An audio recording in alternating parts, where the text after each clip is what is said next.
Welcome to Get Your Bell Rung, a pro wrestling podcast. Wednesday Night Dynamite, July 8th, 2026. So what we're going to be recapping, and guys, afterwards stick around because, well, we're going to be talking, we're adding a new topic section to this podcast on Thursday nights, talking about some of the hot topics going on in professional wrestling. Tonight we're starting off with ticket prices that WWE and TKO is charging, and we'll get more into that. But let me introduce the people who are part of this family, who makes this podcast so much better. You don't want to just see my ugly mug.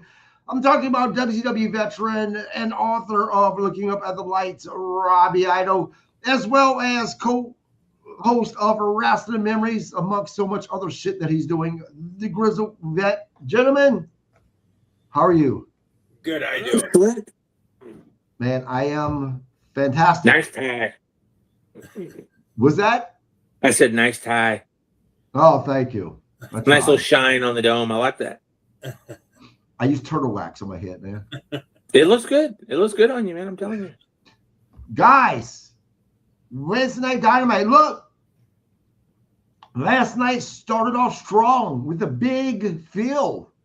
Felt like a really big Wednesday Night Dynamite. The question is, did it maintain that big feel? Robbie Idol, your overall thoughts as you went into Dynamite? I'll wait till we get there. I'll save my opinion till we get there.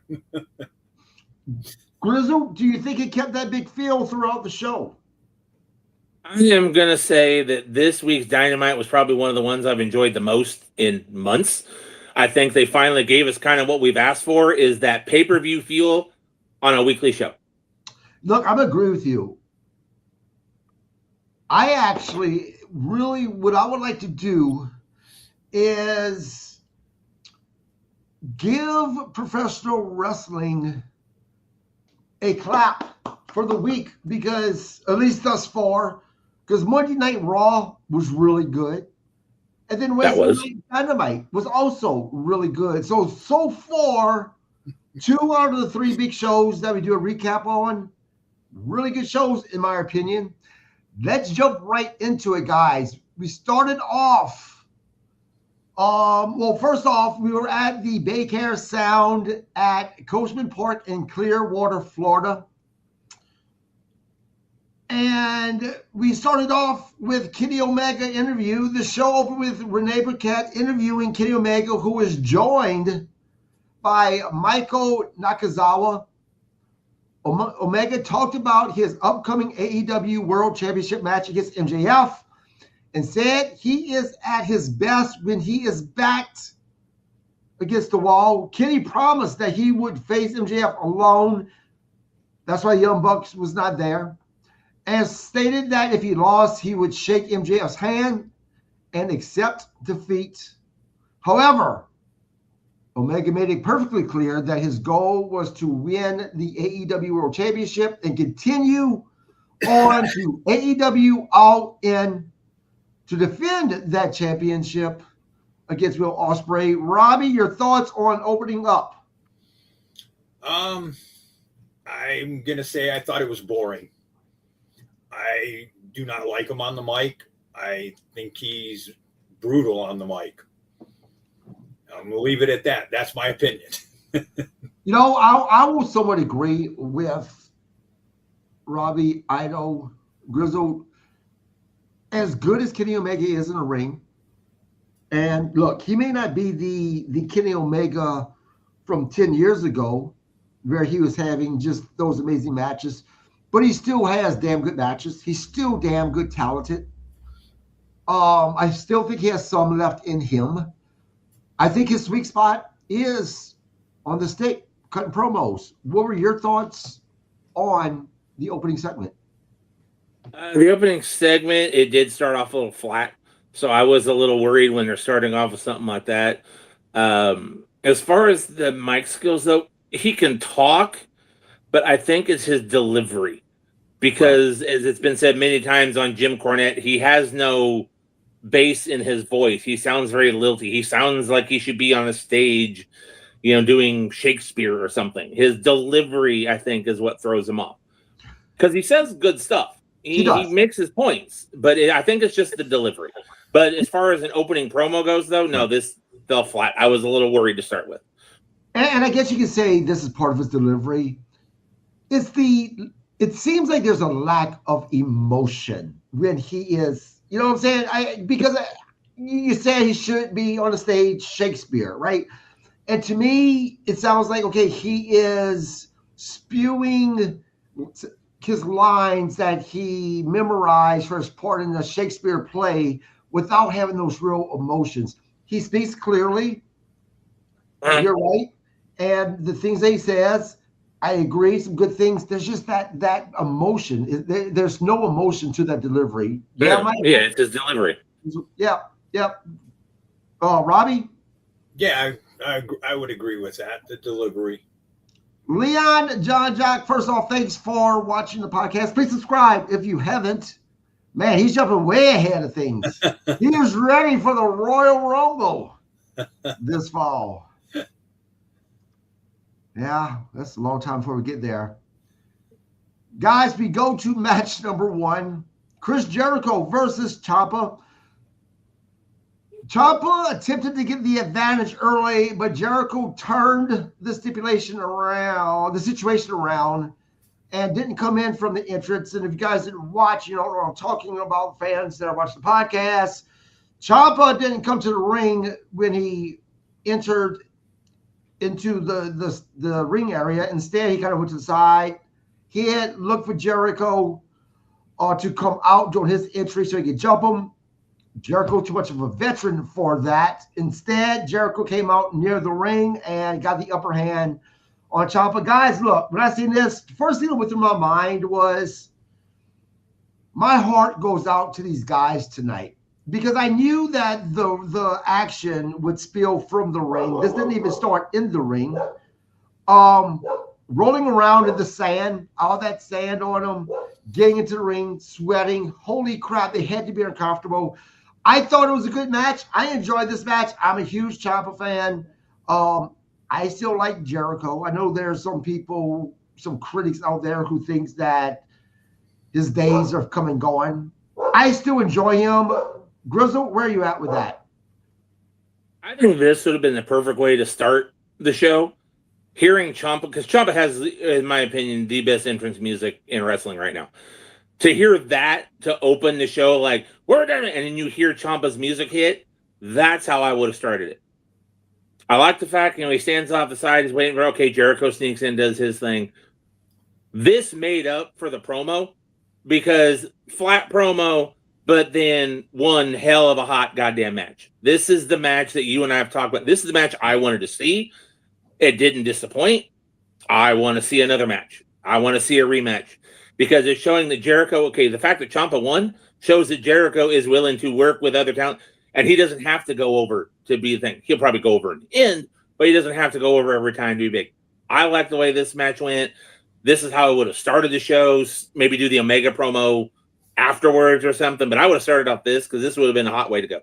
This is a great match. Look, and I agree with you, and I want to see a rematch, except I want to see it on a big pay-per-view stage, and I'll tell you why.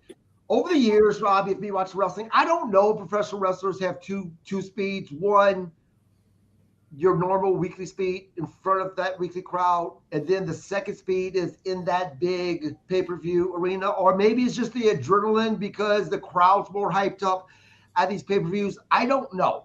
What I do know is that these matches always seem as good as they was last night. And I'm not saying it wasn't good. It was great. I agree with Grizzled. It always seems better on that big stage, big pay-per-views. That's why I want to see that rematch, because as good as it was last night, I think that it'll go to that next level at a big pay-per-view. Your thoughts on what I said and on that match last night? Oh, match was good. I mean, that was like Vet said, they should have opened up with that instead of the promo. I mean, which was kind of surprising, but I guess, whatever with Omega. Match was good, but I mean, maybe your adrenaline when you get a bigger crowd or something flows more, and for some odd reason you pick it up. I mean, I don't know that I noticed that when I worked, like, okay, you just tried to work every match like it was a big crowd and stuff, but maybe when it is a bigger crowd, you do have more adrenaline flowing and stuff like that. And last night the crowd was hot, so they probably did, kick it into a little bit of another gear. Right. Guys in the comments, just let you know, we are talking about AEW right now, and we're not really talking about WWE, although we will be talking about ticket prices for WWE after the recap of AEW Dynamite. But we are talking about AEW Dynamite, so if you could keep that to the topic, I would really appreciate that. We do talk WWE on Tuesdays and Friday nights. But tonight it's AEW. I'm going to read this comment anyway, but just to put that out there, Leon, thanks for the comments. He said it would be awesome to see Teddy Long, who's not affiliated with AEW, bring an old school tag team to AEW, bigger, better, and worth watching during the holiday shows. The skinny teams are okay, but brutes are what keeps us entertained. Your thoughts? I think that as far as I'm concerned, as far as the big brutes, yeah, I like bigger teams, but that's 10, 15 years ago. I mean, the bigger teams don't really get booked that well. As we see with AEW, bigger teams get squashed, Robbie.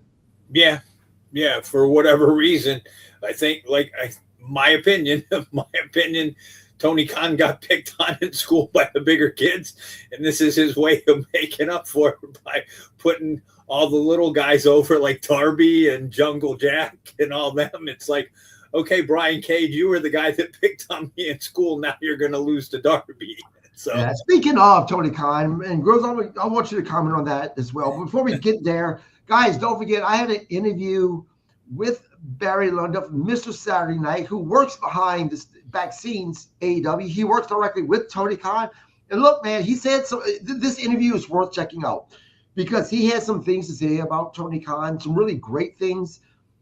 And he talked about how much Tony Khan goes beyond what so many other, your Vincent Kennedy McMahon's went to protect his wrestlers, and exactly what he does for the people that works for him. So again, I would check that out on our YouTube page. Please subscribe. Again, that is my interview with Barry Lindoff a few days ago. Grizzle, what's your thoughts on, again, what we just said, regarding what the gentleman, his comment? Well, one, I agree with Robbie. Tony Khan doesn't book brutes well. They like you said, they took his lunch money or whatever, and this is a way of getting back at him. But I don't care if they're big brutes or little guys. I want to see talent. I want to see good wrestling. I want to see talent. Whether they're two skinny guys, if two big brutes can work and make it look good, I'm perfectly happy with that as well. Another comment I wanted to make, though, when we were talking about the opening match, and this is what kind of got my attention. Flat promo, great match, but not just a great match, but the look. When they pulled back and you saw that crowd, you realized it was an outdoor arena. And Robbie, I want to ask you, how hot is it in Florida about that time that show would have been on? 102 degrees. Yeah, so, it had to be warm. They had the cover over. I don't know if they had a fan. So probably that first match with Ciampa, and Jericho, they definitely had to feel the heat. Okay, I was about to say, but that outdoor look, and when they pan out and you see that crowd, that also for me gave it that big fight feel. That was probably one of the best layouts and arenas I've seen. Shit, if Tony could do outdoor shows on a regular basis, I say go for it, because it looked amazing and that crowd looked huge. Right, and the crowd was hot last night. But go back to what I said. In more ways than one. I can only imagine, Robbie, and you wrestled with WCW. You've been in the business for God knows how many years. Look. It's bad enough just being hot and sweaty under normal circumstances. Can you imagine rolling around in the sand? Think about when we go to the beach. You're full of sand. By the time you're ready to leave, it's like, oh, get the sand off of me. Much less competing in a physical competition like that. How miserable these guys had to be. I can only imagine. Oh, yeah. Because I remember when I wrestled in the Bahamas. So whatever reason, being out there, because you wrestled outside, because they put the ring up. They had basketball over in the Bahamas, so they put the ring out there. And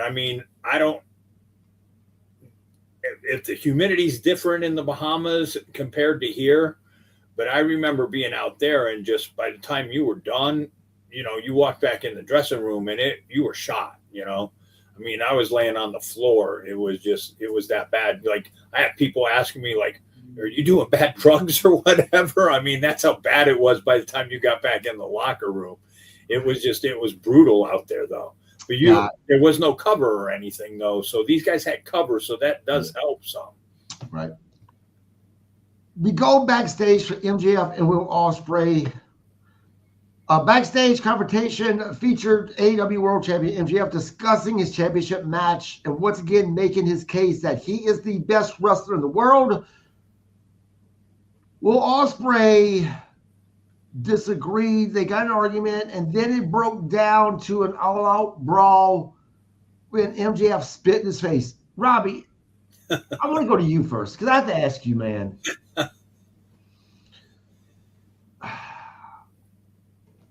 I don't know, as a man, how I would feel about taking someone spitting in my face.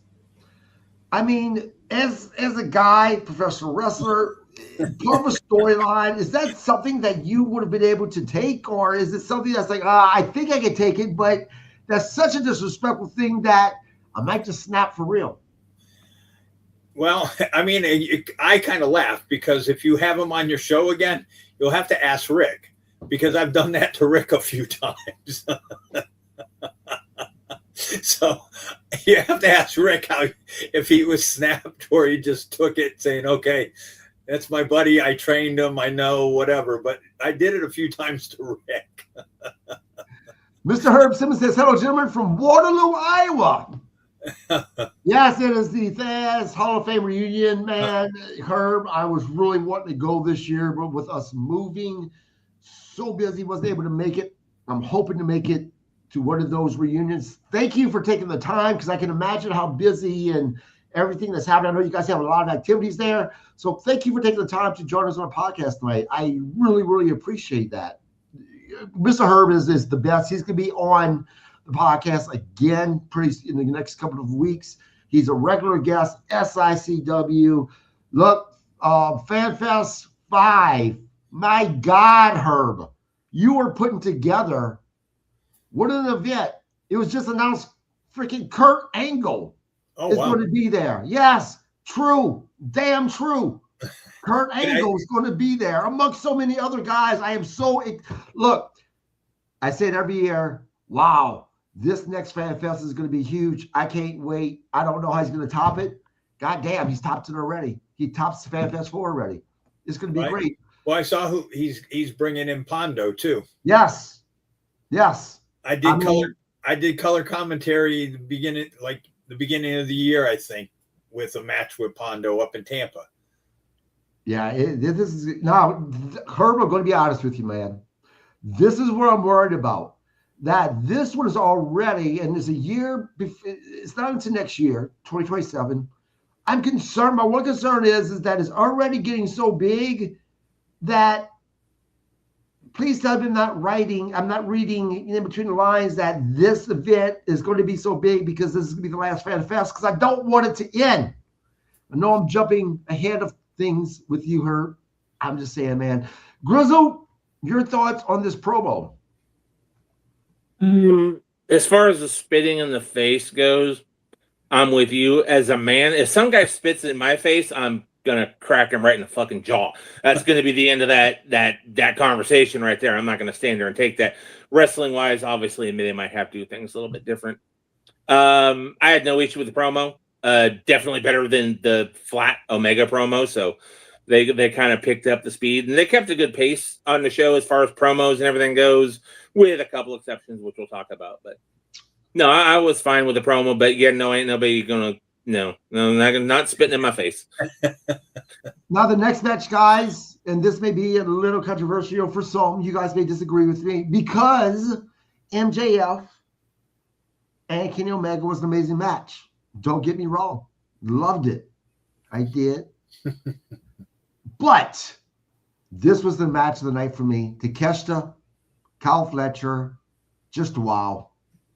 I mean, you want to talk about two people dancing well together.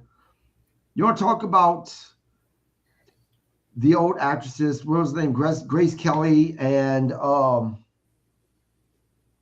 my mind went blank. Never mind. God, Grace Kelly and Are you thinking Furthest There and Ginger Rogers? Yes, I'm sorry, Furthest There and Ginger Rogers. Not Grace Kelly, no. Oh no, like Grace Kelly in mind. Yeah, Furthest There and Ginger Rogers type dancing partners. I mean, these two were just amazing together. 100. I loved this match. Grizzle, your thoughts on the match, man? And do you agree? Was this the best match of the night for yourself? And if not, we can wait till we get there for your best match of the night. This is not match of the night for me, but not because of the match, and I'll discuss that. The match was great.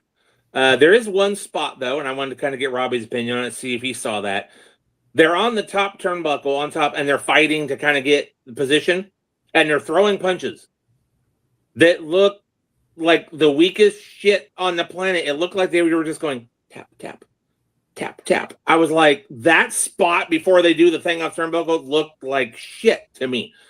Now, I'm not a wrestler. I wanted to kind of get Robbie's take, see if he saw the same thing I did. You know, I probably had to see it. Maybe for whatever reason when I was watching it, because I watched it this morning because I had it on last night and I was watching and I kind of dozed off. And so I was like, okay, what did I miss? You know, and so I went back and, you know, last night and I went, all right, this match I definitely want to watch. So I watched it this morning and I'd have to go back and watch that again. It was very brief. That's just they're kind of getting going, but he's got to catch up on top, and Kyle Fletcher just threw these little like kind of punches on the ribs, but they were like little taps. Like he wasn't punching him, he was tapping him. But then they picked it right back up and it went there. It was kind of one of those you blink, you miss it. So yeah. Well, okay. I might have to go back and watch it then. I don't know if it was just me or with my shirt and tie, Terry. I'm just picking up the game, brother. He's trying to make me and Robbie look bad. Well, I've always done that. I didn't need shirt and tie for that. It's not hard to make me look bad, so you know. It's too hard for me either, so I guess. Surprisingly enough, this is what I was shocked about. Kyle Fletcher got the 1, 2, 3. The new champ. Post-match, we seen Mick Foley come out to talk to the new international champion, Kyle Fletcher. The Dykhouse family became involved as they celebrated Fletcher's bringing the championship gold back to the group. A little bit of attention, though, when Kevin Knight appeared. Knight congratulated Fletcher, but made it clear that, well, it took him long enough to bring gold back.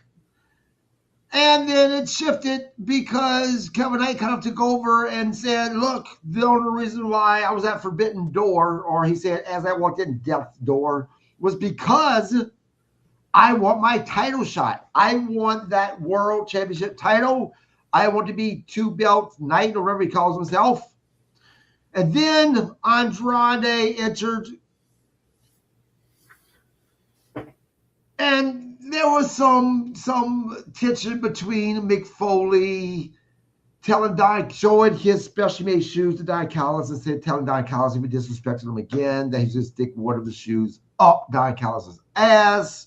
Did make that shoe friendly with the inside of his. Yes. Mick was a little more diplomatic. It ended up breaking into this fight, which led to the backstage thing with Darby Allin and the skateboard exploding, but it's Andrade that did that. Whole lot of stuff going on, guys. Look, again, I like Andrade, but his little catchphrase, what he does, drives me nuts. And what it made worse was Tony Schiavone.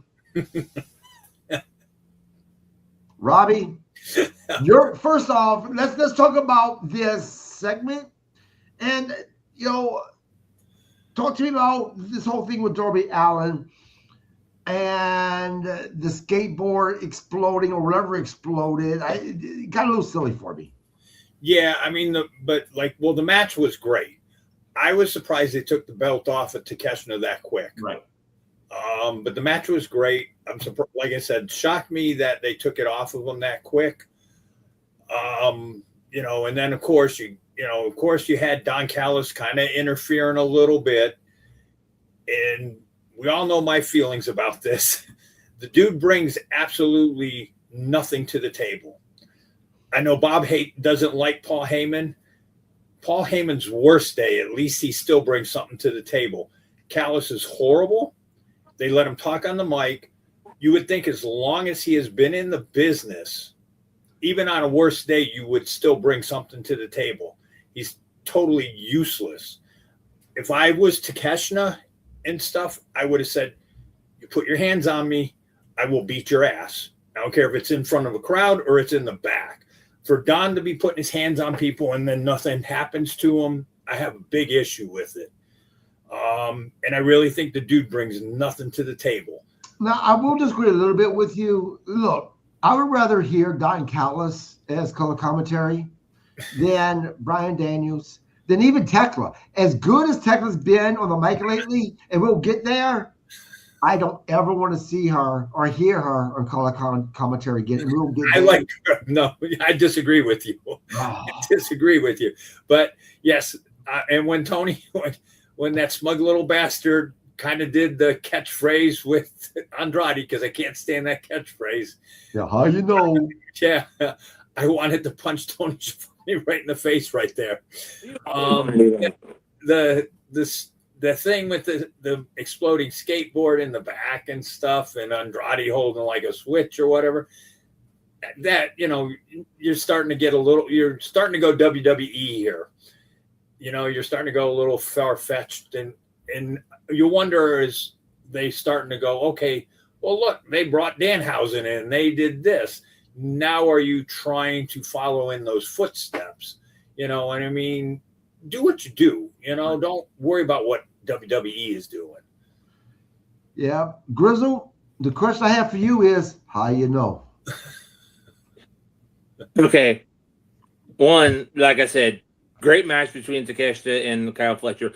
I like the fact that we were surprised by Kyle Fletcher taking the belt that soon, because I like that little bit of shock value in my wrestling. Oh, I didn't have a problem with it. It's a surprise. I was fine with it. I like the surprise. But the promo, one, it shows Andrade. Oh God, he's horrible on the mic. He can't talk on the mic. It's so bad. And I think part of it is the language barrier. Why they had Mick come out to do an interview in ring with the Don Callis family, I don't get. Looked like Mick laying a little too heavy on the Grecian formula number 12 or whatever, because his hair was Drew McIntyre style. I'm like, little heavy on the hair formula. But this is why, for me, Takeshita and Fletcher was not match of the night, because that match rolled into this, and this is the one promo this is one of the promos in the show they just went and put the brakes on. It stopped the momentum of the show, because it made no sense to me for Mick to be out there to interview him in the first place. I mean, he has star power. Okay, fine. We'll go with that. But the promo it was crap. And then they go back and you have the exploding skateboard and all the other stuff. So it took some of the shine off the match for me, because it was tied to the match, unfortunately. If maybe they'd done it backstage later in the show or something like that, or as a segment later in the show, but attached to the match, it took away a little bit of the match for me. See, I'm going to disagree, because I didn't look at it as part of the match. To me, it was two separate segments. I mean, it was right after, and they're still in the ring, and they were celebrating his victory. Yeah, I'm not going to punish how great the match was and say it was watered down based upon someone else's poor performance, if that's what you guys think. And I'm going to throw in the other one and why you threw him with Don Callis and everything, but you would think he'd work on his mic skills too, because his promos they're still not good, is Jet. Yeah. Williams. I mean, I don't know if he's trying too hard to be that heel or whatever, but they're brutal too. Yeah. I mean, it's just, it wasn't good. And I mean, I don't know, you would think one of those guys would pull him aside and say, hey, let's work on, do this. I mean, like, out of all of them, Fletcher's Fletcher's good on the mic. Right. Fletcher's definitely good on the mic. I think Kevin Knight last night was better than he has been. So, I mean, I did not start to not like it until the backstage stuff, the exploding shit happened. That's when I'm like, okay, this is enough. Guys, we stayed backstage, though, with Sheeta. Sheeta appeared backstage following her championship victory. She discussed her goals moving forward and made it clear she intended to establish herself as one of the dominant forces in AEW's women's division. You know what? She has a long ways to go if that's what she's trying to do, because it was not believable to me, Grizzle. It was, I mean, she's got the belt. She's trying to, you don't want her coming out and saying, oh, I have this title, I'm just going to defend it. No, she wants to be bigger and better. So it's your typical promo. As far as the show goes this week, I could have done without most of the promos, especially that Callis one. I think that was just more of a Mick Foley showcase, which made no point. And to get to my point about the promo, between the two matches, obviously Takeshita in the main event, which one was the better? Even without the promo, I still would have gone for MJF and at the end for that one, but still. But no, this promo just kind of, it was there. I mean, she's going to try to hype it up. Typical wrestling promo. I didn't have an issue with it, but I could have done without it too. Yeah. Robbie, after listening to her talk, was your thought was, yeah, she's up there. She's one of the most dominant women. Was it believable? No, she was boring. Same thing. The same thing like with the Kenny Omega. There's no delivery, no nothing. It was just level monotone. She's just boring. Like you would put some, like accent on, like accent some of the high points or something, I mean, but it was just all one tone and it was just boring. Right. Next, guys, tag team match. Will Ospreay and Jon Moxley versus the Workhorsemen, Anthony Henry and J.D. Drake. It was no surprise who came up on top of this match. Ospreay, Jon Moxley, the Death Riders. Anthony Henry and J.D. Drake, I wouldn't mind seeing them get a little bit of a push. I like Anthony Henry. I think he's good. I think he's much better than the way he's being booked. And I think J.D. Drake is as well. Now, what was confusing for me, this is the part that I was scratching my head. After the match, actually, let's back up to during the match. There was a part of the match where Jon Moxley went outside so that, what's her name again? Sharif. Yeah. Wait, what? Are you saying Marina? Yeah, Marina. God, I can't remember her name. Marina Shafir. Yeah, Shafir. Yeah. Braveheart. When Shafir went to motivate Moxley and slapped him, except she smacked him once and then missed him twice. Was she swatting flies away from his head? And then the second thing about this match, I'm like, what? Was after the match, once they got the win, Jon Moxley grabbed his belt and then went through the crowd, and Will Ospreay was just kind of looking at him with a confused look on his face. It's confusing what they're doing here, Grizzle. The story with Ospreay and the Death Riders isn't clicking yet. They're trying to give Ospreay something different, which they are, but he's still working, as we said, as Ospreay. They did the tag match once again. He comes down the ramp. Moxley comes through the crowd. So it kind of loses the connection to them as a team. This was the one match of the entire show I could have done without. We didn't need it. It wouldn't have done anything. It was an okay match. I've worked shows that Anthony Henry's been on and J.D. Drake. I like their work. They're solid guys in the ring. I think the Workhorsemen is a good kind of a gimmick for them because that's what they are. These are workers. They're not out there going flashy and doing this stuff. They're old school workers. I enjoy it, and they do good work. But obviously, yes, Moxley and Ospreay were going to get the win. But the match, it didn't need it. It didn't further anything. It didn't continue anything. It was just another match. They could have put something else in this place. They could have just not had the match. Now, but didn't it look kind of awkward? There's this awkward feel after the match with Moxley leaving the crowd through the crowd, with Ospreay still in the ring, and the way he was in the corner of the ring, just kind of looking at Moxley like, what the fuck?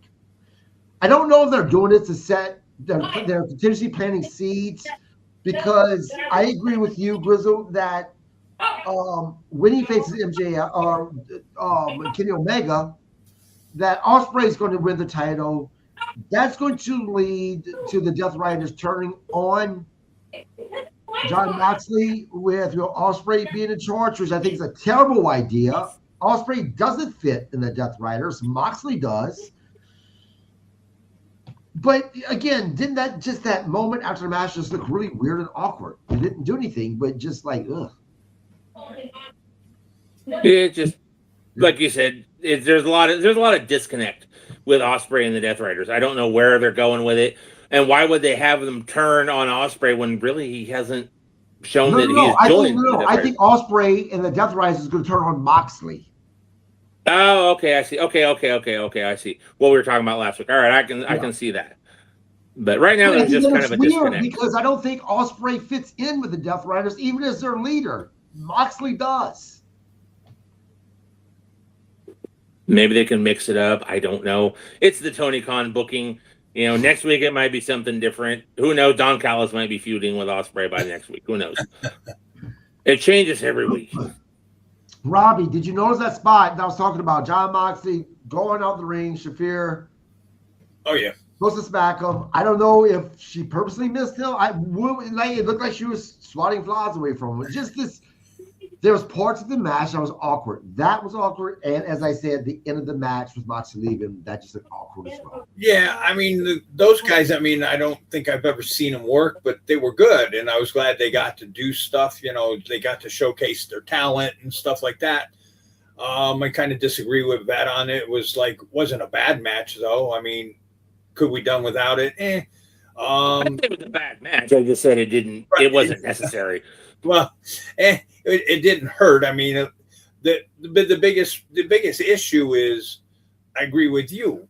Ospreay just doesn't fit with the Death Riders. It's awkward seeing him come through the curtain, seeing Moxley and all the rest of them come through the crowd. Moxley leaving through all of them, leading through the crowd, him going back out the ramp and stuff like that. Yeah, and in a way, I kind of think that they're wasting Maria with the Death Riders, where you could just use her as a singles, you know, and just kind of push her. You're kind of just wasting her talent with this group, you know. I mean, it isn't like what the only feud you got is what with the Shane Taylor promotion, and you know, because they have a woman with them, you know, where you could, you know, I know she does work tag teams and stuff like that, but I think she'd just be better off away from the Death Riders. Now, I don't want to put this out there. We've already seen it happen once. I'm scared to say it because I'm scared that someone's going to hear it and do it again. But I'm going to be honest with you. Will Ospreay fits in better with the Don Callis family than he does with the Death Riders. I mean, he does if you think about it, because of Fletcher and the other guys that's in there. I just think that they're trying to force a puzzle piece in this puzzle that just, it doesn't fit or work, in my opinion. But the fans don't seem to mind it. If you watch, you know, when you're watching their matches, the fans, they're popping for them. So we'll see.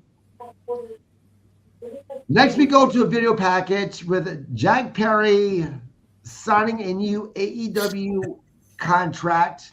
You know what I got out of this, honestly, was Luchasaurus, man, he is so much. You know, he was sick. He was out for a while because of the double pneumonia, in his lungs, and he looked even smaller on this video package last night. I mean, he really hasn't truly recovered yet from that. He hasn't been back on. He came back. I was glad to see the man back. He hasn't been back much though. I really hope that he's doing well. I really, really do. Grizzle, your thoughts on them making a big deal about Jack Perry re-signing with AEW? I'm not quite sure why this is a big thing that you had to have a video package promoting it. I didn't like I said, matches were great. Promos were kind of give and take. This was one of the, not necessaries. Who cares? Okay, Jack Perry signed. That's great. I don't think we needed a video package to promote it. Yep. Robbie, I can only go ahead. Okay. Where am I going with it? Well, I guess the big promotion was because he signed, and you want to go, you know what, Perry, you wouldn't have made it in NXT. So I wouldn't go that far. Well, no, he'd be there, but he'd get buried even worse than Mason Rook is getting buried. So if you disagree, I still will stand by that. I think Perry would get totally buried in NXT. I mean, look, so my takeaway from that promo was, yeah, you have to know deep down you'd get buried if you would have signed over there. Also, it showed he's saying, oh, I want to be AEW champion. I want to be the best.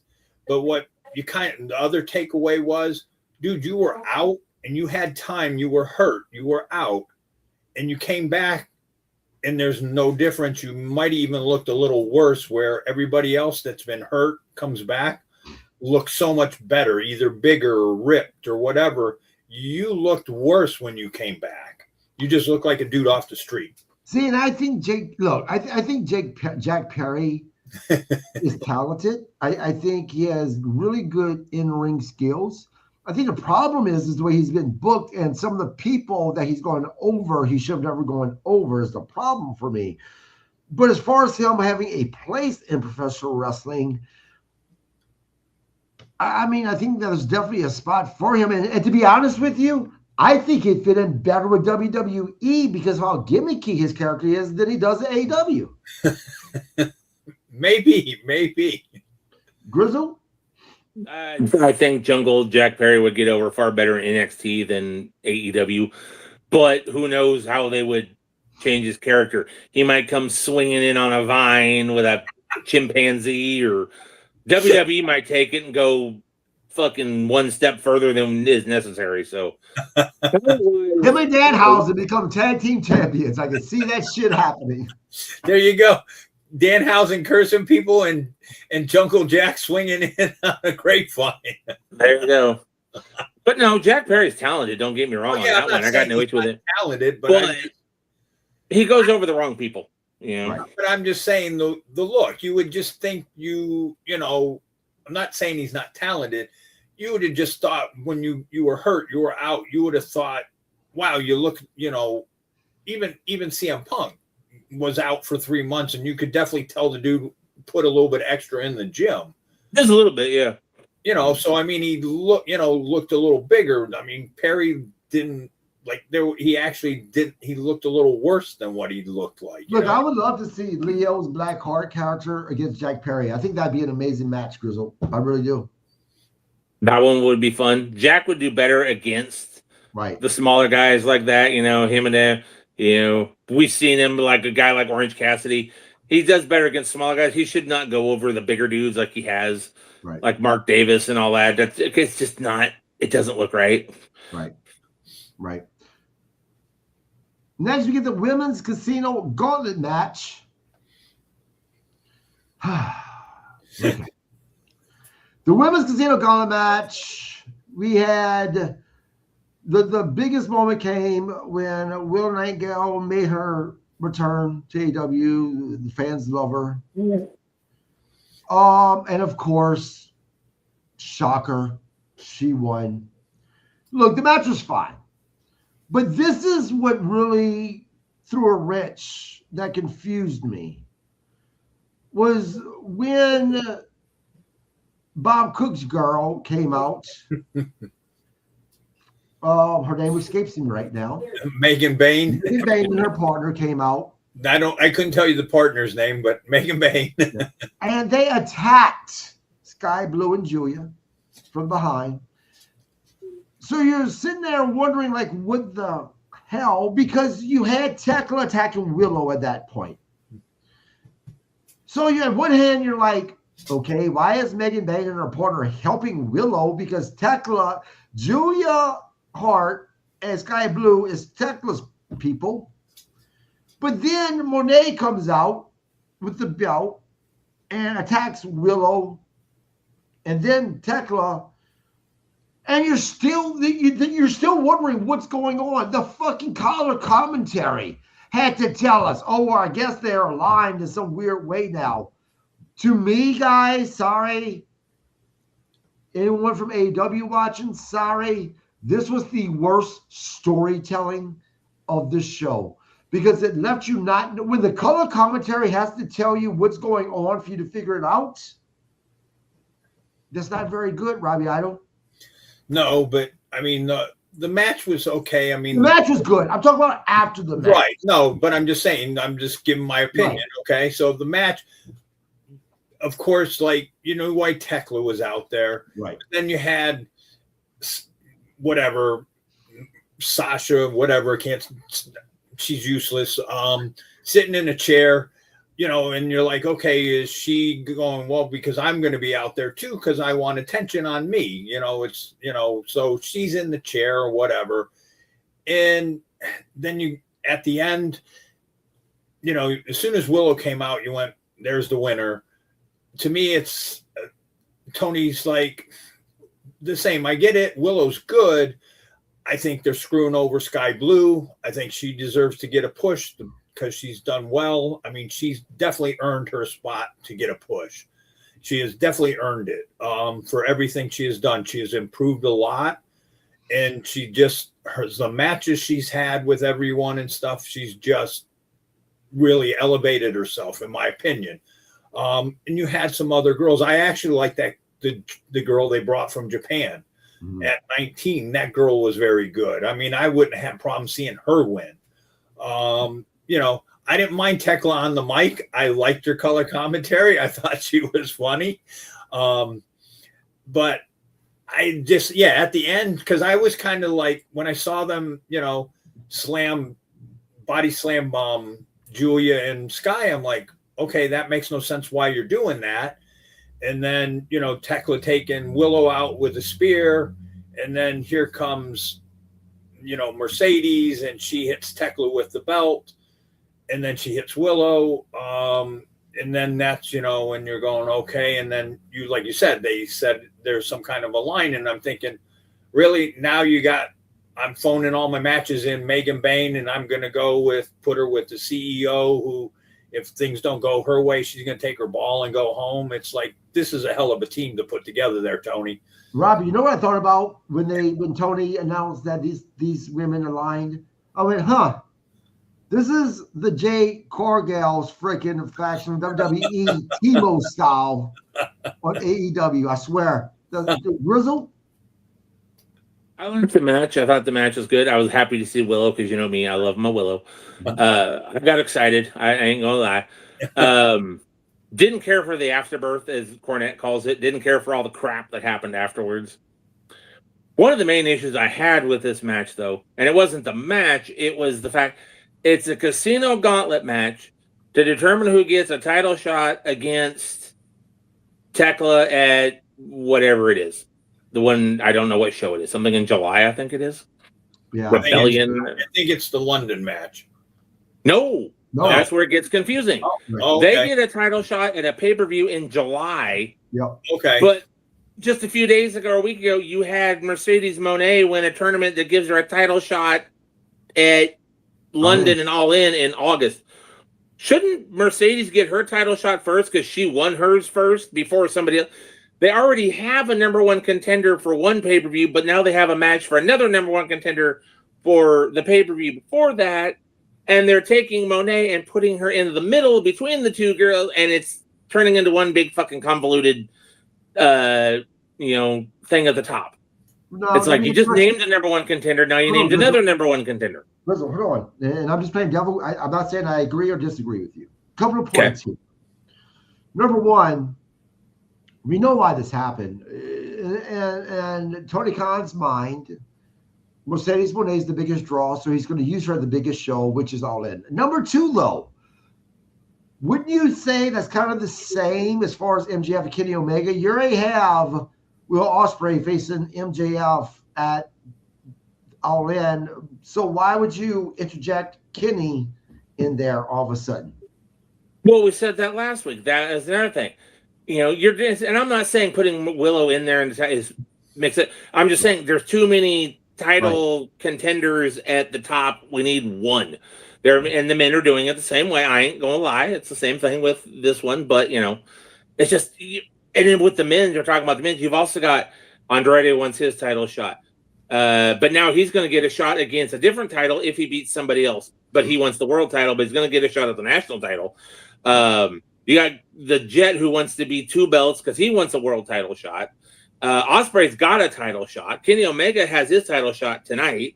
Like, Jesus freaking Christ, people. We don't need 7 people fighting for one title. And it's the same with the women's. You already established Mercedes Moné. I don't think they should have said a title shot at All In. They should have just said, the winner gets the title shot against the champion. Setting it for All In, now you got to find somebody else to put in the middle between now and the end of fucking August, and that's where Willow Nightingale comes in. So if Willow beats Tekla, does Willow now face Moné? It's too much shit. Now, you got too many contenders over one belt. What was your thoughts? As I said, I thought the end, again, I agree. I didn't mind the match. It was just, once we see Willow, it was too predictable. But it was the post-match stuff that I thought was poor storytelling, because when the color commentary has to tell you the end result as far as, I guess they're lying, that's not very good. No, that's why I said the afterbirth was, as Cornette calls it, was horrible. Yeah. It just kind of just like my problem with the promo after the Takeshi match. This is another thing. All this shit that happened after the match kind of took a little bit of a shine off the match for me, because it's just too much shit. And like you said, the commentators have to explain to us. If I need a commentator to explain to me what's going on, that means you're not telling the story right, because I can't watch it on TV and see what's happening. Right. You're having to go, make sure to tell them this, make sure to tell this. And that's what happens when you have 50 contenders for one belt over the next 2 months. Next is the main event, guys. It was a great match. MJF versus Kenny Omega. What a match. I mean, again, not my favorite. It's my second favorite of the night. But nonetheless, what a match. We've seen your normal MJF fuckery. Ultimately came to with his diamond ring that Will Ospreay came out and took away from him. Led to a few things. Now, one thing that the one part of the match I'm like, why, was Kenny Omega thinking about using the title to knock MJF out. MJF gives us these begging no, and Kenny Omega changed his mind, which almost cost him the match. That part you could have left out. Other than that, great match. Ultimately, Omega got the win. 1, 2, 3, and he is now the new champion. Robbie, I want your thoughts on this match and the bigger question. The bigger question is this.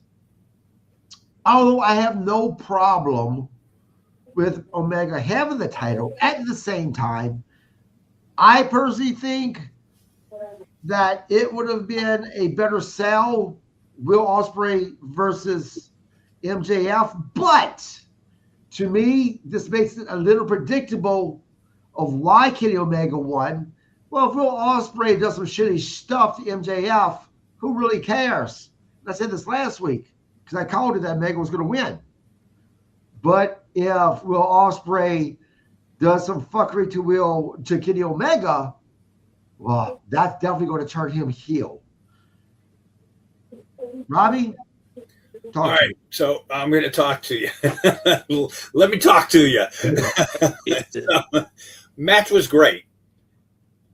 My biggest problem, the ending. My Chaos ever sees Tony Khan, she's going to fuck his day up. I was screaming so loud and swearing, both my dogs ran in the bedroom at the ending of this match. So Chaos, I know if Chaos ever sees Tony Khan, Tony, you're going to fuck your day up, and I'm going to let her. So whoever came up with the ending wrecked that fucking match. My problem was you could have ended it 2 ways. You could either had MJF take Kenny out with the belt. Well, we'll get to that part. Kenny could have took him out, took MJF with the belt, hit him with that belt, and everybody would have went, understand it. Kenny's doing whatever it takes to get there. My problem was the way they ended it. MJF hit him with the belt, and fucking Kenny Omega, Superman, Kenny Omega pops right back up and hits him with 2 V triggers, and then the three, and then the one-winged angel to win the title. You're going to tell me every other fucking match, guys get hit with the belt and they're done, but you're going to hit Superman, Kenny fucking Omega, and he's going to pop right back up to win it. They wrecked that match right there. Whoever called that ending sucks ass, should be fired. Why they said whoever, if it was me going, whatever, if I was in that match, MJF should have spoke up, Kenny Omega should have one of them should have spoke up and go, no, you can't end it like that because you're making me look indestructible. Robbie, let me stop you before you go on. I'm going to play. I'm not saying I agree or disagree. Devil's advocate here. How many times have we seen Hogan hulk up and do the exact same thing? Why is it okay for that to happen for Hogan, but for that not to happen with Kenny Omega? But we haven't seen it used 100% out of 100%. Every time you've seen guys get hit with belts, it's over. Mm-hmm. And that was where my issue was. They should have said, no, if I get hit with a belt, I'm done. Because 100% of the time, any other match, every time you get hit with a belt, you're done. That's it. You get pinned. And they should have either said, okay, MJF hit you with the belt, you're losing, you lost your title shot. Or Kenny Omega should have said, I've got the belt before that, let me hit MJF. I'm not going to turn, it's not turning me heel. The crowd's going to go, wow, Kenny, he wanted to make sure he's going to London. So to me, that wrecked that match. That's my personal opinion. I thought they wrecked, it was a 5-star match till that part. Right there, they pissed on it. Now, here's part 2 of my question. Overall, one was about your thoughts on the match. Secondly, do you think that Kenny Omega was put over? And look, Kenny Omega was part of that decision because he's VP. So he's not getting people who, Kenny Omega's going to get buried. No, that's not how it fucking works, especially AEW. Do you think Kenny Omega went over to effectively be able to turn Will Ospreay heel at All In? Yeah, but if you're going to turn Will Ospreay heel, Kenny Omega still could have took MJF out with the belt. He still would have been a babyface. Well, I get that. But what I'm saying, though, is do you think that's why Kenny ultimately won, though, with that title? That's why he won. But, that wrecked that whole match for me. Right. It was 5 stars up to that. After that, I could have pissed on that match. Grizzled. I thought it was a great match. This is obviously my match of the night for me. I thought it was good from bell to bell. I see Robbie's point. You get hit with a belt and then all of a sudden you pop back up. Omega's not big enough to be the Superman, Super Cena. We've seen John Cena do it too. So, okay, for right now, he's Super Omega. 3 V triggers, I thought might have been a little excessive. One-winged angel, but overall, like I said, match was great. That spot that MJF did where he gets the knee and he goes to the announcer's table, I don't think I've ever seen an announcer's table break like that way. It's right. Like he went through the top of the freaking table. I've never seen a table break that way, which I thought it was kind of cool. I don't know if it was supposed to happen that way, but it made it look more fucking brutal in my opinion. Maybe it was supposed to collapse and it didn't. Maybe MJF was like, fuck, that hurt. But visually, it looked fucking great. To answer your question, and I'm not saying this would happen, but if you go back to watch that match, and the part of the match where MJF moved stuff so that he could land on the table, that spot, if you go back to watch it, he carefully moved one item this way and one item this way, making this, so he could fall right in the middle. So, and look, again, I'm not saying the table was supposed to break that way. I'm just saying, though, that did happen. So who knows? Okay, that's fine. Like I said, maybe it was rigged that way to make it look that good because it just made that spot just look fucking brutal, and it really fit with the match. But like I said, I can see Robbie's point. I don't think Omega, if he'd have hit MJF with the belt, it wouldn't have changed anything. It would have been Omega doing what he had to do because If he loses, he never gets a title shot again. Desperate men do desperate things. I wouldn't have had an issue with it. But I've seen the Super Omega, Super Cena, Super Star Wrestler, do shit like this, They take 3 crossroads and boom, they're right back up. We've seen it before, so it didn't phase me as much as it did Robbie. But then again, I've never worked in a ring like Robbie, so I can see where Robbie might look at something like that and go, you're not just fucking pissing on this match, but you're pissing on what I spent, however many years of his life doing. So, right. Now, I'm going to actually say the ex Robbie. Do you think Kenny Omega specifically went over and they picked Kenny Omega to go over, or Kenny picked himself, whoever made that decision, in order to effectively turn Will Ospreay heel and all in? Because look, just because Will Ospreay faces another baby face, if it's not the right baby face and Will Ospreay does something bad, that doesn't necessarily mean that Will Ospreay is going to get booed by the crowd, because this guy is loved by the crowd. And on top of it, look where All In is at, right? You're going to have the right baby face for Will Ospreay to be turned heel. Do you think this is why Kenny Omega went over, Grizzle? Well, yes.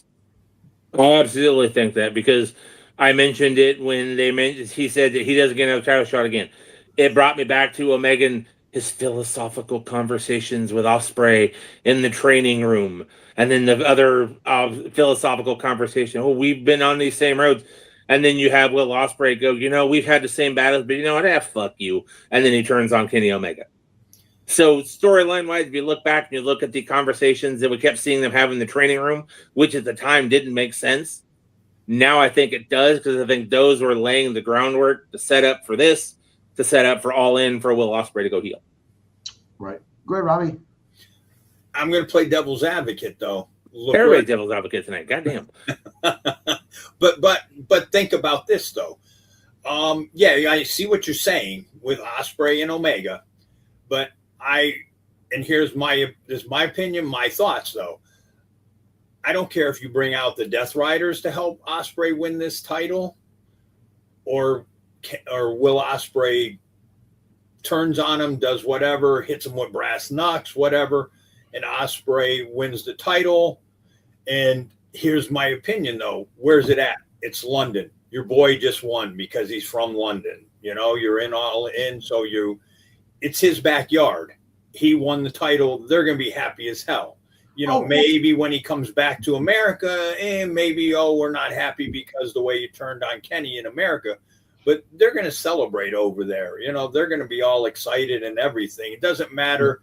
You could send every Death Rider out and them do whatever. You send the Don Callis family out after Kenny Omega.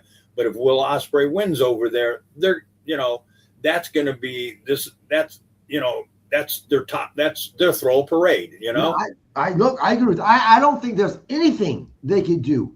Nothing they could do to turn Will Ospreay heel in London. I think that when he comes out, that's going to be the biggest pop of the night. And when he wins, I don't care if he kicks Omega in the nuts and then hits him with brass knuckles. That's still going to be even a bigger pop because he won that title. I think about the only thing they could do to truly turn him heel is for him to spit on their flag. Seriously. Right.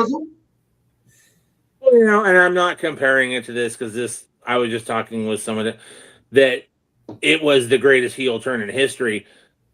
Back in 96, Hogan came out and he did one simple thing and all his fans turned on him here in the States. If they can come up with something, like you said, spit on the flag, or for Ospreay to do, they can match that, I think they can turn him heel, but it is going to have to be the most epic fucking thing you're ever going to see to make the fans turn. And if they can do it, I would applaud Tony Khan live on this program for pulling that off. Yeah. If they can book it and make it work, I will fucking cheer to the rooftops if they can make Ospreay a heel in London. Yeah, 100%. Guys, I would give Dynamite last night a B+. I know there were some things we criticized about it, but overall, I really enjoyed the show. Grizzle? I am going to go better than you on this one, because I thought about it as soon as I watched it. I'm giving it an A. Matches were good. promos were okay. I wasn't a fan of the Callous one. There was a couple things on there.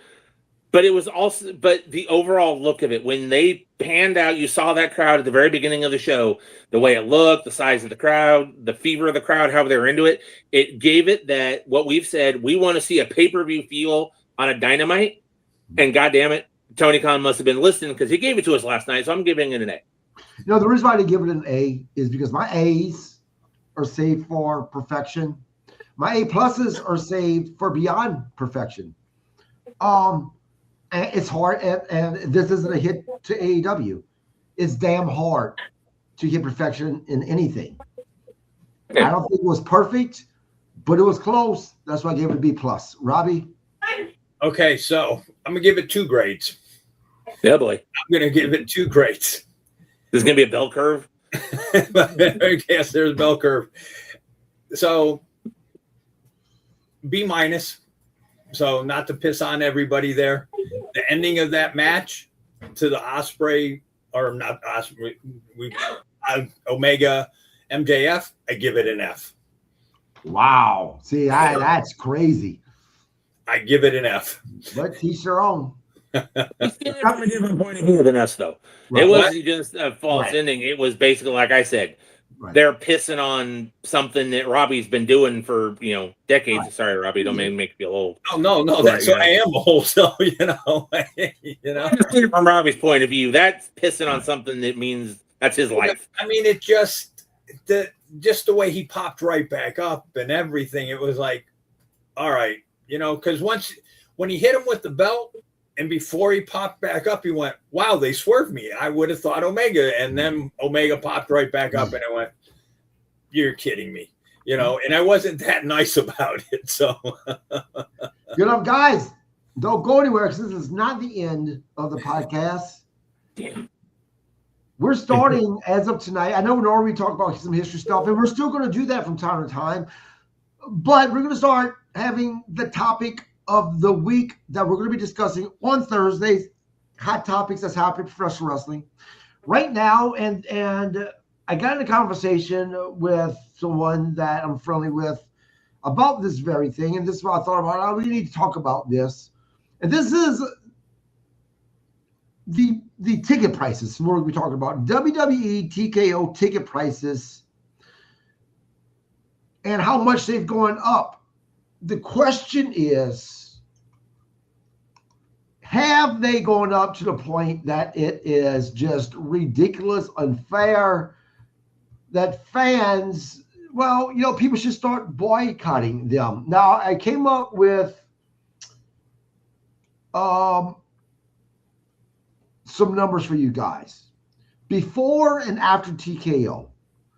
Before TKO and Netflix, Monday Night Raw's average ticket price was between $59 to $60. Again, this is from WrestleNomics, and this is average price.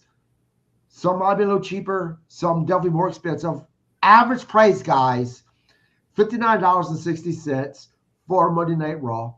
After TKO, it went up to $118 to $120. WrestleMania average ticket price before TKO was $169. That was WrestleMania 39. The average ticket price after TKO was $635. Now, I have to say, these are average ticket prices. There are premium tickets, even before TKO, that cost a couple of $1,000s. With TKO, a lot more. You're looking at $5,000 to $10,000. SummerSlam, which I'm going to, both nights, they average... This is 2022, guys. The average price for one night SummerSlam was $25. Now that it's 2 nights, for both entries, about $205.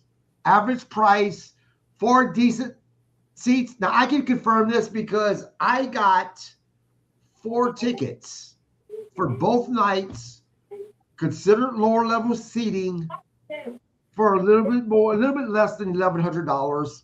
It's about $250, right? Now, we could go over a few questions, and I gave Robbie and Grizzled these questions before because I wanted people to be prepared. Has WWE crossed the line from being entertainment for the fans to becoming a premium luxurious experience? Now, WWE has always been about connecting with the audience.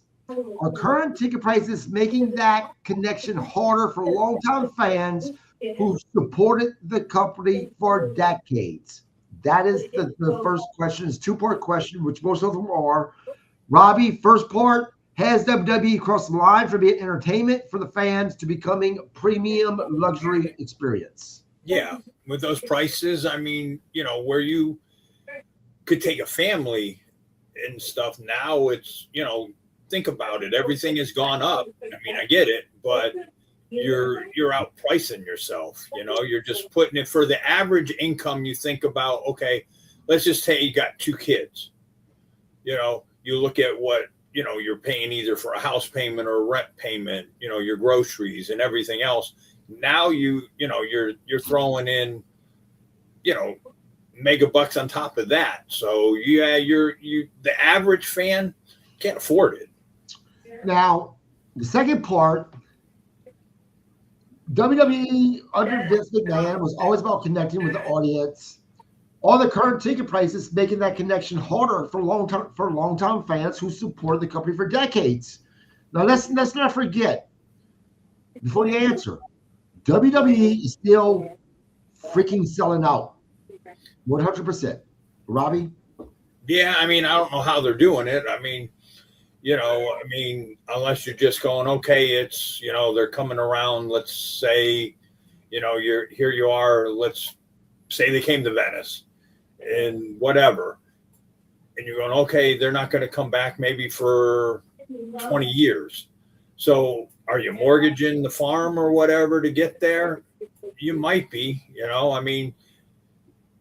and some people are idiots enough that they'll go, I'm going to go watch wrestling because they're not going to come back for 20 years, and I'll put these bills off, And I know people that are like that. So, Grizzled, to you, my friend. Same questions. Has WWE crossed the line from being entertainment for the fans to becoming a premium luxury experience? That's the first part of the question. WWE is definitely becoming a luxury thing. It's like going to the Super Bowl. It's like you're there going, I'm going to the Super Bowl. You don't care who's playing. You're there for the status symbol. And that's unfortunately what WWE is becoming, is the status symbol. Look where I'm at. Like, for example, that the green shirt dude. Mm-hmm. How much money is that man investing in travel and all that to be front row? It's ridiculous. But he's paying money for something. He's got to invest money into something. I've researched the guy. He has a family member that works for WWE. He's pretty much getting it damn near for nothing. But I've been to WrestleMania twice. First time I went to WrestleMania, it was $200 for a ticket, and I was first section up off the ground. I paid $200 for a ticket when WrestleMania came to Arlington like 7 years later. Paid $200 and was like third up the ground. Still had seats, but I'm paying the same price, but my seat is getting higher and higher up. Now I'm reading that, the fucking nosebleed seat, the first WrestleMania I went to, a friend of mine bought him for his family just to say he was at WrestleMania. He paid $65 a piece for him. You ain't going to pay $65 a piece for shit. That's maybe half the ticketing fee. Right. It's a luxury item. It's a status symbol. But as long as there are people out there that are going to pay it, like you, and you said you're going to SummerSlam, and hey, that's cool. I will be home watching it. I'm sure Robbie will be watching it from the comfort of his home. Enjoy yourself. Live WWE event like that is a fucking fun experience. I don't know if you've done it before. Like I said, I've been to WrestleMania twice, and it's fucking fun. You get into it, but it's a status symbol now. You're basically saying, I'm here. And as long as there's those people that are going to pay that, TKO is going to continue with their ticket prices. Now, the second is, do you think that the WWE is going to start suffering when it comes to connecting with the fans, especially longtime fans who supported the company for decades? I think they already are, because I follow a lot of groups on Facebook just to kind of keep an eye on what's going on, for shows and things like that. And it's always, I got tickets for Monday Night Raw. I got tickets for this. And they can show off and brag and all that. And like I said, as long as you have those people, they're going to buy those tickets, and we still have those people. But they're not the people that were, going to Monday night. Like I went to Monday Night Raw before SummerSlam with the one Punk and Cena. Not only did I get 2 weeks of Raw because they were doing recording, I got 2 weeks for my like $60 ticket. I had a great view of the seats, and we got a dark match, and it was Punk and Cena rehearsing their match for SummerSlam. So I got to see it before it happened. You don't get that. You don't get that now. You're not going to get that now. Right. And TKO is not going to give it to you because they're looking, going, oh, the fucking people are going to pay $1,000 for a front row ticket. Fuck, we're going to charge $1,000 for a front row ticket. If people stop buying those tickets, then things will change. But until they stop, and who knows when they're going to stop. Right. Legion Luchador says exactly. Look, and I was going to say this for last, but you brought it up, so I'm going to talk about it now.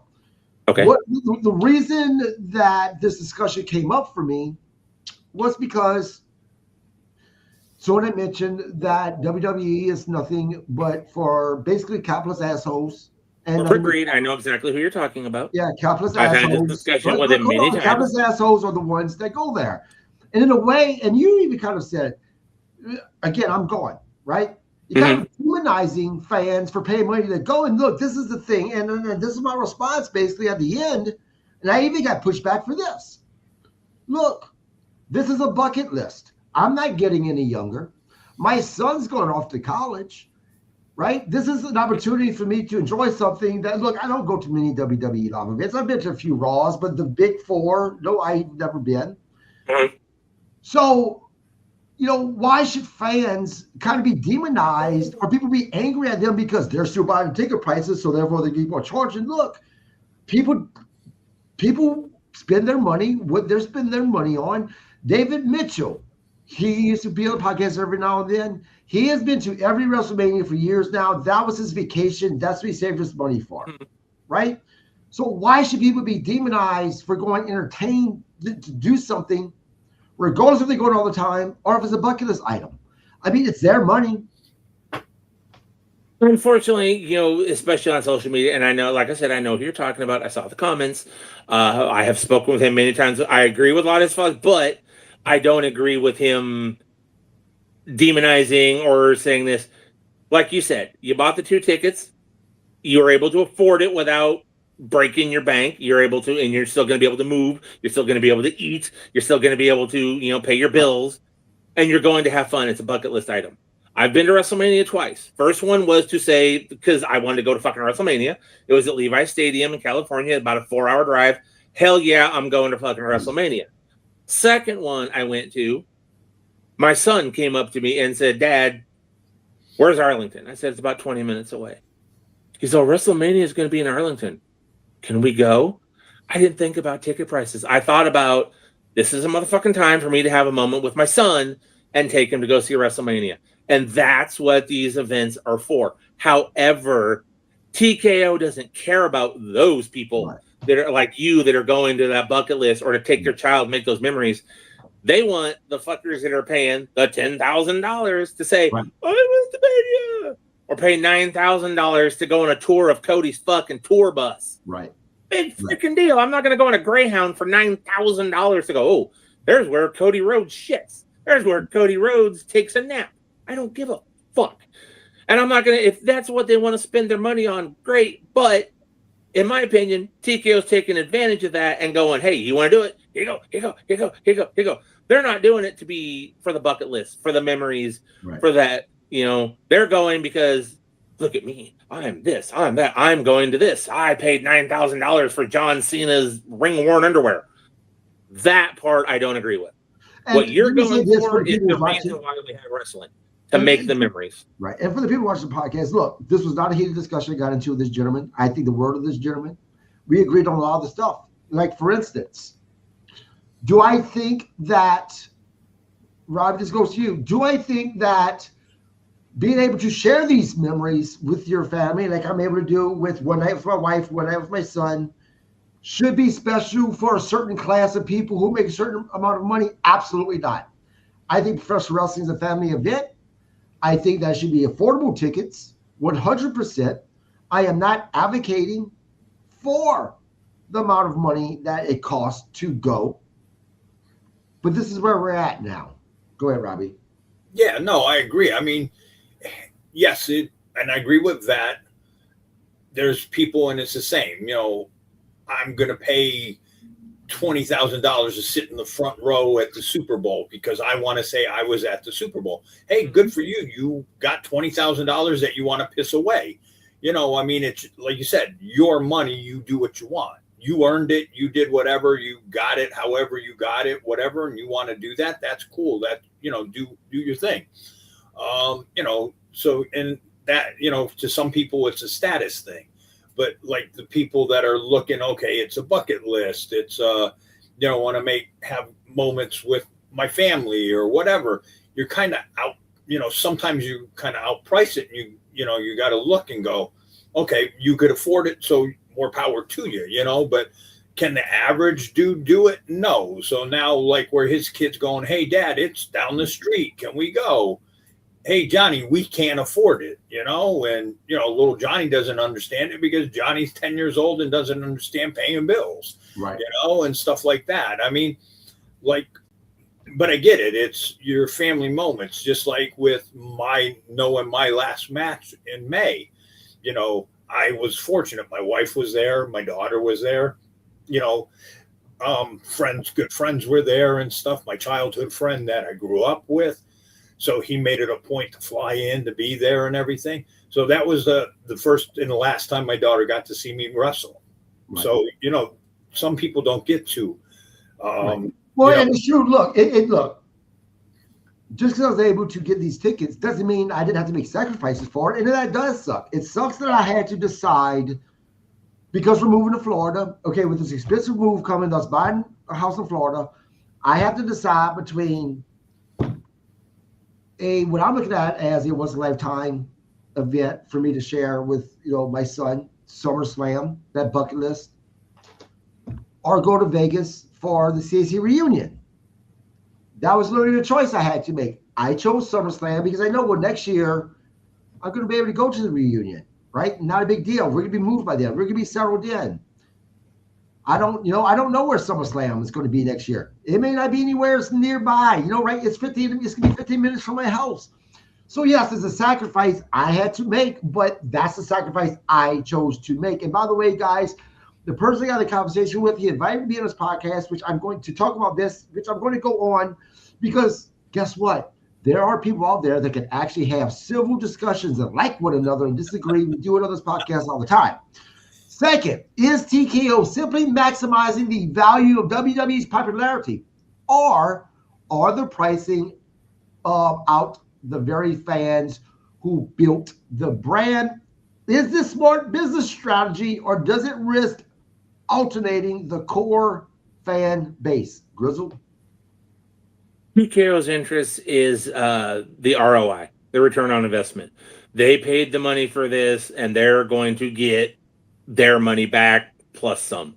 Vince McMahon, when he was running it, like I said, his tickets were priced for families. That's what Vince promoted for. That's what his father promoted for that. TKO is not a family thing. They're a corporation. They're a business. They want return on investment. So they're going to price it.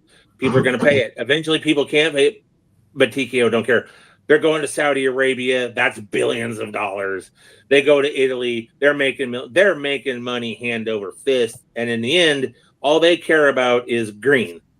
They don't care about the fans. As long as people are coming, they don't care if it's, the guy you talked to who went to wrestling in the 70s with his dad at Madison Square Garden. So yeah, I know who you're talking about now. They don't care about him. Right. They care about the other 10,000 people that are willing to pay that money, because it's not about memories. It's not about tradition. It's about the bottom line. It's about the dollar. And that's what TKO is caring about. As soon as TKO bought it, we talked about this on my old show, Offshoots TV. We knew that as soon as they bought it, it was going to become a corporate thing where it was money. And as long as the fans are coming and paying the money, it's going to continue. They don't care about tradition. They don't care about, the territory days. They care about making money, and it's They always want going to be the a corporate thing now. They want that high dollar UFC crowd that goes to Vegas and will spend thousands of dollars. That's why they went back to Vegas for Mania this last year. They saw the money that was made and went, well, shit, if we can make that money, fuck yeah. And Vegas is like, dude, look at the money we made. We want you back. And TKO went, well, shit, yeah, we'll do this again. Guess what? This is proof of it. They didn't do it again. Right. They didn't sell as much as they did the last time because it's already happened. And that's a sign of, in my opinion, what's going to happen. They're going to keep milking it and going, okay, we're back, guys. It's a 10. And they're like, oh, well, I already saw you guys like a year ago. Got a car payment. My wife's in the hospital. We just had a baby. I can't go. And that's what happened with WrestleMania this year. People are like, oh, I already went to Vegas last year to WrestleMania. I've already been there. I already done that. I already spent my money. I'm still paying it back. I don't need to do it this year. So they got greedy and it shot them in the foot. Is that going to continue to happen? Off and on, I think it's going to. 2-night SummerSlam, I think eventually that's going to I think 2-night events are going to eventually wear thin because those combo tickets are getting more and more expensive. And a single night is getting to be expensive now because you have to choose, and you have to choose which night. Right. I got lucky when I went. I mean, well, sort of lucky. I got Brock versus Roman, but I also got, for me, Sami Zayn versus Johnny Knoxville, which was the highlight for me to go. So I got the right night when I went second night. Right. Somebody may not get that lucky. Well, I mean, that's why I picked 2 nights because I didn't know the card exactly. But I knew Brock Lesnar was going to be there, and that's something I wanted to see. Yeah. But they have to pick a night. And now you're forcing a decision that doesn't need to be made. Right. We don't need a 2-night event. Yeah. Now, Robbie, same question. Is TKO simply maximizing on the value of WWE's popularity, or are they pricing out the very fans who built the brand? And I'm going to switch it up on you a little bit. Do you think that WWE TKO is going to price out the fans so much so, if that's what you think they're doing, that we're going to see WWE eventually fold? Not because of AEW or any other competitor, but because of what they did to themselves with pricing. I'm going to say they're pricing themselves out because you look at your average. Yes, you're getting your pricey fans, but I don't think to the pricey fans, this is a novelty. So what happens when the novelty wears off and you've kind of alienated yourself from the people that were the hardcore fans that you was originally built on? Those are the people, those are your average, your middle class people. So you got your pricey people. Everything's a trend with your pricey people and stuff. So once that trend's over, now what are you going to do? Now you're starting to lose sale. Here's the bad part. It's what Vet said. TKO is a corporation. Corporations are here to make money. But every time corporations get involved in shit, they always fuck shit up. So they, you might have went to college to learn how to make money and stuff, but he knows, I know. I'm wondering, do they have anybody in their offices? Do you actually know your typical wrestling fan? Your wrestling fans are a different breed. It's just a totally different breed. And I honestly believe you're kind of catering, yes, to the people that are, I'm going to, maybe like back in the day, you tell people, well, I watch wrestling, and they look at you like, what's wrong with you? Why do you watch that? So you had your hardcore fans that, I don't care that you don't like it. I like it. I'm going to watch it. Now it's because it's kind of trendy. I'm going, oh, wow. Oh, okay. But what happens when that trend wears off and now you're not, those people that are paying are willing to pay that now your hardcore fans that are just your middle class, right, not going to pay $1,000 to sit in the front row. But this is the question. Will that trend stop? And this leads to the next question.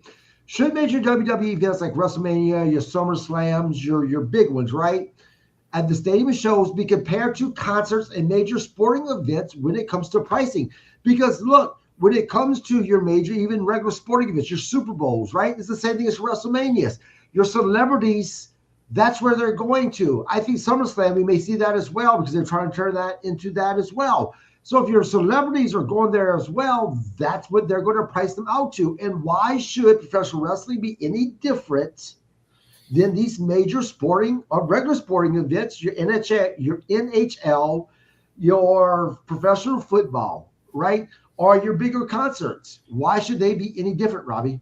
No, I mean, your special events, I get that, the pricing because it's a special event, but your regular house shows and stuff, you're, just some of the prices I've heard that people are, they go, I'm not going. I've had friends that, used to go to the shows all the time, at the Garden or whatever, go, I ain't paying those kind of prices to sit in the nosebleed section. That's insane. Let me ask you this. I lost my thought of. We talk about the bigger shows.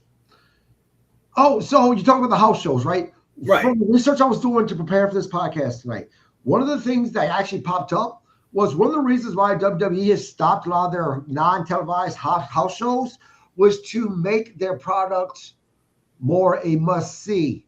Mm-hmm. You got to go there because we don't know if they're coming back because there's not these cheaper house shows anymore, right? So with them doing that, does that fairly justify them increasing the price, Robbie? Not really, no. Grizzle, same question, man. No, it's not fair because you're taking something from the fans that they could afford to go to try to increase the interest in something that they can't afford to go to, where people might make stupid decisions to go to those things. There was an article in and it made national news here a few months ago. A woman, she was like a bookkeeper or something. She swindled like $250,000 from the company she worked for to buy tickets to go to wrestling events. Mm-hmm. She was going to these WWE events on money that she swindled. Well, guess what? She got caught. Now she's going to prison for, stuff like that. And that's a extreme, but people might do stupid shit like that. Yeah, but is that really the fault of WWE or TKO, or is that just a fucking character flaw? In that case, it's a woman being fucking stupid. Right. But I'm saying, wanting to go to these big events kind of got the ball rolling to have her do something fucking stupid. No, that was all on her. Interesting, though, yesterday, I know you don't follow the country music, whatever. Garth Brooks announced he's doing a big arena tour. He's doing something very interesting, though. Every ticket, regardless of where you sit, is going to be $154. Whether you're in the front row, whether you're in the nosebleed. So it's just going to be a matter of not what can you afford, but how fucking fast can you get onto Ticketmaster and before the front row sells out. I'm curious to see how that works. Because if it works and things sell out, and it's Garth Brooks, of course, is going to sell out, it might be a model where later down the road, an event like WWE might look and go, if we sell all the tickets in one for a certain price, it eliminates I can't afford, $10,000 for the front row. Oh, wait, okay, it's only... So I'm curious. It's a weird situation. It's a weird concept. It's going to cause problems. Greed's going to come in. I guarantee you. People are assholes. You could have someone sitting way in the nosebleeds, pissed off that they paid the same exact money for the person that was able to. Oh, I agree. It's a weird concept, but I want to see how it works. So I'm going to kind of follow it as far as like ticket sales go, because I'm going to see how this works. Right. Whether it's going to be everybody's going to jump on this, or everybody's going to be like, well, what the fuck? Why am I going to pay $154 to see and have to watch it on a big screen? And that motherfucker paid $100 because he got on there faster than I did. I'm not saying it's going to work. I think it's really fucking weird, but I'm curious to see. It's basically the question, though, for your WrestleManias, your SummerSlams, your big four, right? Mm-hmm. Where you have your celebrities who can afford these tickets. This is where they go. And look, when Robbie mentioned the word trend, it was trending right now, but how long? This has been trending since the first WrestleMania. I'm not saying that the prices were outrageous back then. It wasn't. But you had your big celebrities all the way back from the 80s, and it's still happening now today. So again, is TKO WWE really kind of out of line for charging what they're charging? Because these are people that's going to these events. Well, yes, they're out of line for charging these because it's ridiculous. I think the Super Bowl is ridiculous pricing. There was an article I read here back before this last one. There was a group, these 4 guys.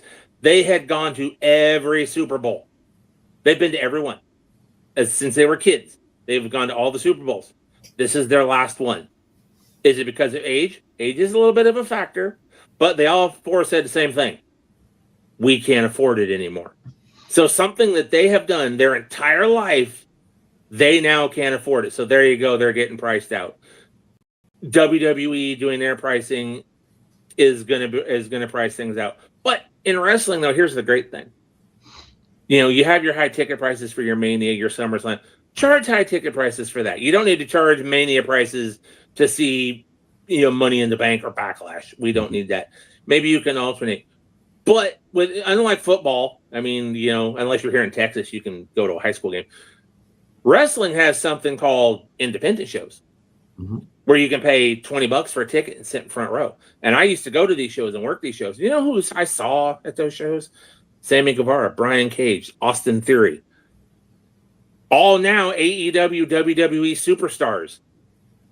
Not working much different than what they did on TV, but I got to go see them. And when fans figure that out, because I don't think they do, they just think, oh, indies, that's just guys pretending to be WWE superstars. And I hate it when people say that. And I'm sure Robbie feels the same way. Independent wrestling is not guys pretending to be WWE superstars. This is a breeding ground to create those superstars, for them to go up somewhere. You may see a guy sit in front row. You may see a guy that in 2 years is on that fucking WrestleMania card that you can't afford the tickets to, but you can say, he paid $10,000 to see him. I saw him 2 years ago doing the exact same thing. I got an autograph with him, picture with him, all that shit. I paid $50 for my seat. And that's an aspect of wrestling that's good. And as the prices for the WWE, and I've kind of seen this, as prices for WWE are going up, attendance for indie shows is going up as well, because people are going, I can't go to this, right, but I can afford to go to this. So, next, Robbie, this is for you. Does charging higher ticket prices actually improve the product and the talent? Are fans seeing a better experience because of increased revenue, because the talent's getting paid more, or are they just simply paying more with, you know, no rewards, you know, to benefit from that?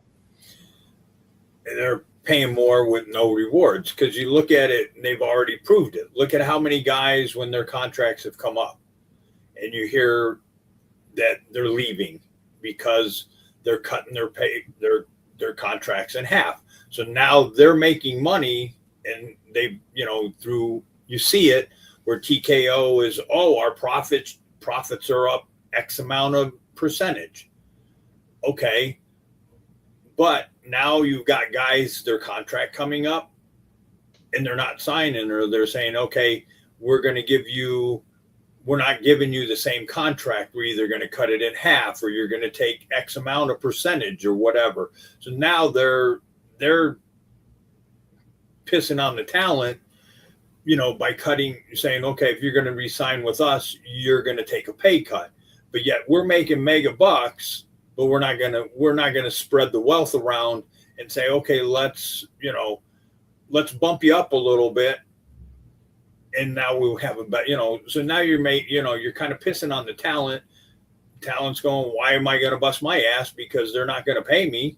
My contract's due in another month.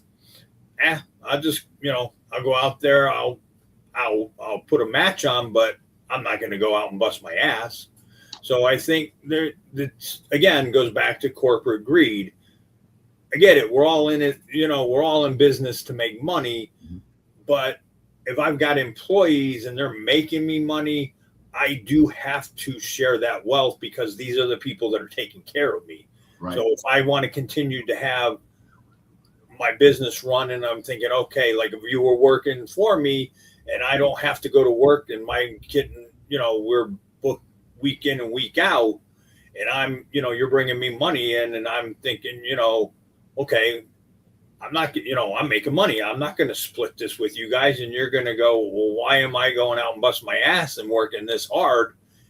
I'm making the money. Yes, I'm making, I'm doing good, but you could bump me here a little bit. You know, you're making this profit. You know, so you do have to share the wealth. Grizzle, same question for you. Are fans reaping the benefits for paying more money? No. And I can set a perfect example for this. 2015, I go to my first WrestleMania 31, Levi Stadium. I paid my ticket price, whatever. My main event that night, Brock Lesnar versus Roman Reigns, Suplex City. That was when that was birthed. 2022, 7 years later, I pay a little bit more. I pay the same amount of price, but my ticket isn't as good, so I'm higher up. You know what my main event was? Brock Lesnar versus Roman Reigns, 7 years later. They gave me the same fucking main event that they gave me 7 years ago, but they gave me a shittier seat for the same fucking price. Right. Nothing was different. I had the same main event 7 fucking years apart. The only difference was I got a worse seat for the same amount of money. So no, they're not giving us better product. They're just increasing the prices knowing, like I said, people are going to pay it. I'm not going to pay it anymore. Right. I won't take my son. I'll take my son down the street to go see an indie show or maybe AEW. AEW's got the right idea. They haven't gone ticket price crazy yet, and I'm hoping Tony Khan doesn't, you know, because that's the one alternative that makes him something for fans to go to. Right. Last question for this section. What I didn't tell you guys is after we talk about this section, I have arguments for higher WWE TKO ticket prices that I didn't give you guys a heads out about. Not that I agree with it, but to get you guys' input on it. That's what this is about, guys. I'm the host. I play devil's advocate. I like to get people's real opinions out there. Where is the breaking point for fans? At what point, Grizzles, you're starting off. At what point does price play a factor that's going to cause fans to say, I love WWE, but I can't justify spending that much anymore? Look, again, going back to me, these exact words were said to me, put in a roundabout way. This was said. I'm part of the problem because I'm paying money to go there. But this is the issue. This is what you guys don't see. Every time WWE came to Minneapolis the past 20-something years for a Raw or SmackDown, I would pay money to go to those shows. I haven't been to a WWE event in, I think last time we took the kids was 7 years ago because of the cost of the prices now. So yes, I am paying money to go to SummerSlam, but it's because of SummerSlam. It's because this is probably the last event that my son at the age he's at with going to college is going to be able to attend with me. So yes, I aided for that. But there is a price to pay for those tickets going up, which is me and my family don't attend these events anymore on a regular basis. So at what point, Grizzle, do you think that we really start seeing fans say, I'm not doing it no more? First off, I want to say you're going to SummerSlam for all the right reasons, and you were able to afford it. And like I said, you're going to be able to pay your bills. You're not going to be like going, well, we're eating ramen for a month. So, you know, kudos to you. You're going to an event. And like I said, a live event, especially a big event like that, is fucking something you need to see at least once in your life. I don't discredit you. I don't look at you as feeding into it. The answer to the question of where's the limit? Where do we hit? I don't know. They were selling $9,000 tickets to go on a tour of Cody's bus. Like I said, and this is where Cody takes his shit. And this is where Cody stores his Red Bull. This is where Cody sits on his ass before he goes to the ring. And it sold out. So I don't know. I don't know where it's going to stop. I don't know where do I think it should stop? Oh, it should have stopped a long fucking time ago. Where is it going to stop? I don't know. Because every year, the last few years, every event, I see these crazy prices and then I see sold out. I see people are buying them and I go, okay, I don't have an answer. I don't know where it ends. I don't know where it's going to stop. It's got to stop somewhere. And, you know, I'll guarantee you, I'm not going to be the one paying the price tag when it gets to that height, but I don't know where it's going to stop yet. Robbie, I want to switch it up a little bit because you were a competitor. You just retired. You were with one of the biggest promotions, WCW, at one point in your career. I would argue that Florida wrestling was pretty big back when you were there in the height of your career as well. Did you ever imagine in your wildest dreams that fans would be paying what they're paying now?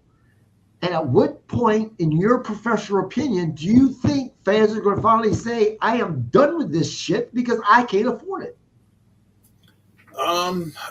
To the one point that I think they'd pay it, no, you would have never thought it would have got, like that. But, you look again in the same thing, your prices to your Super Bowl, to your World Series and stuff. And you start hearing those prices and you just, to me, that people, yes, like what Vet says, oh, it's a status thing. Oh, I went there.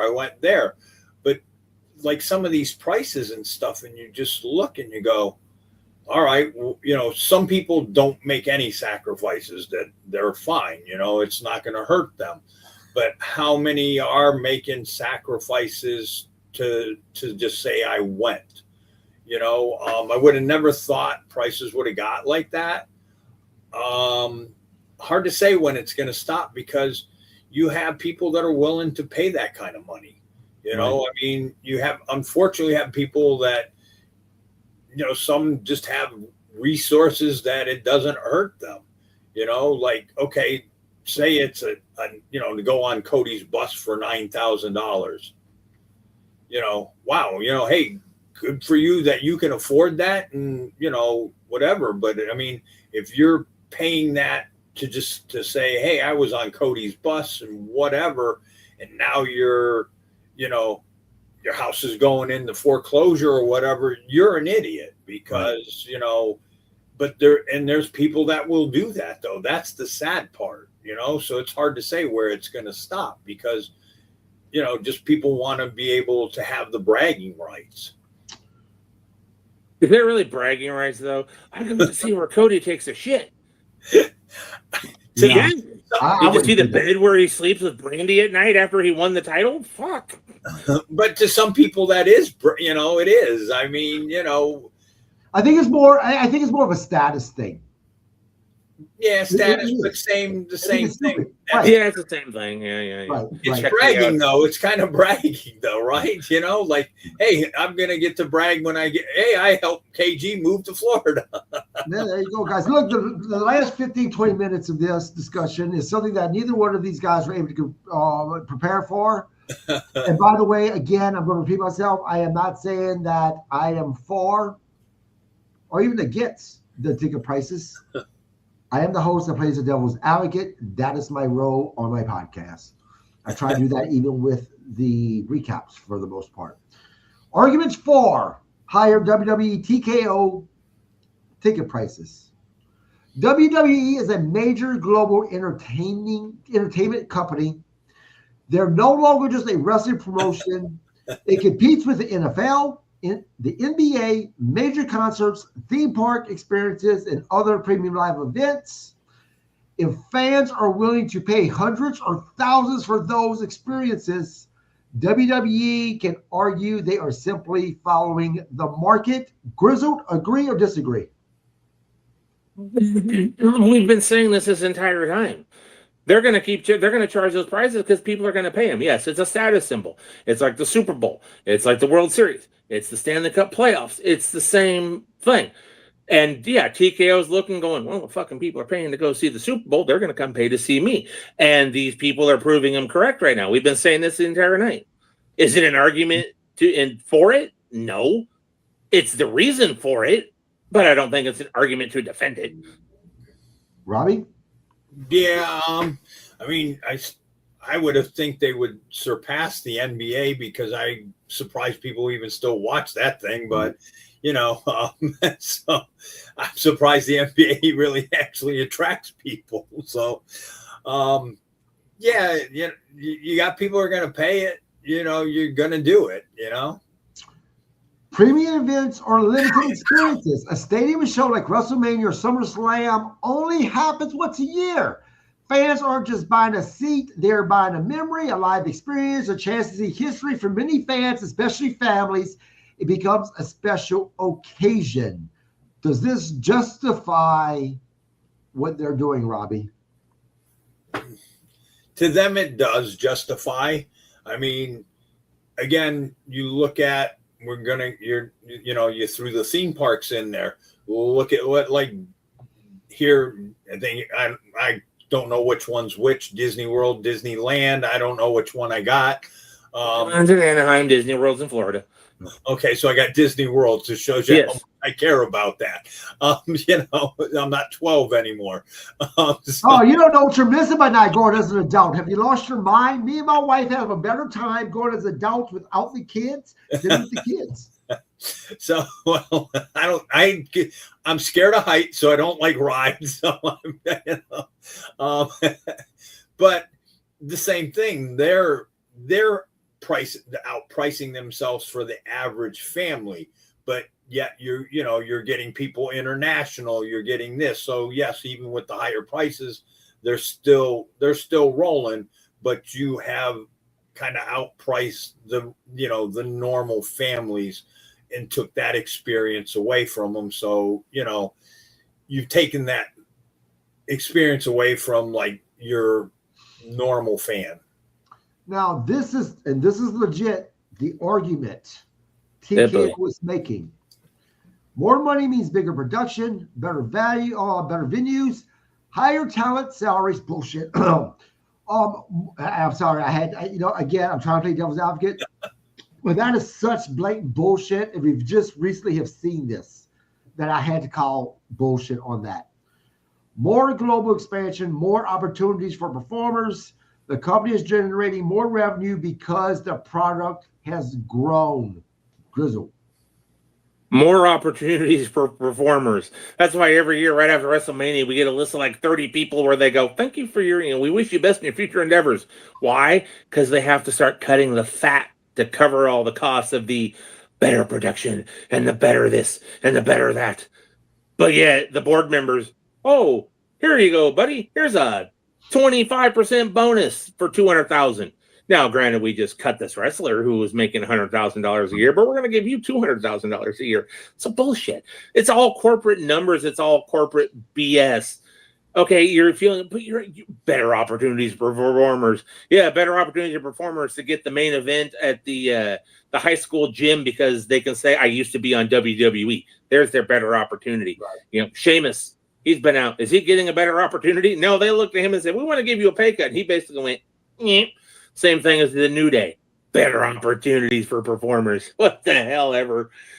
Oh, it gets better. They also say that fans have more choices. Nobody is forcing someone to buy a premium ticket. WWE offers television, streaming, social media, and lower price seats. The market decides what people are willing to pay. That's what Robbie TKO is throwing out there.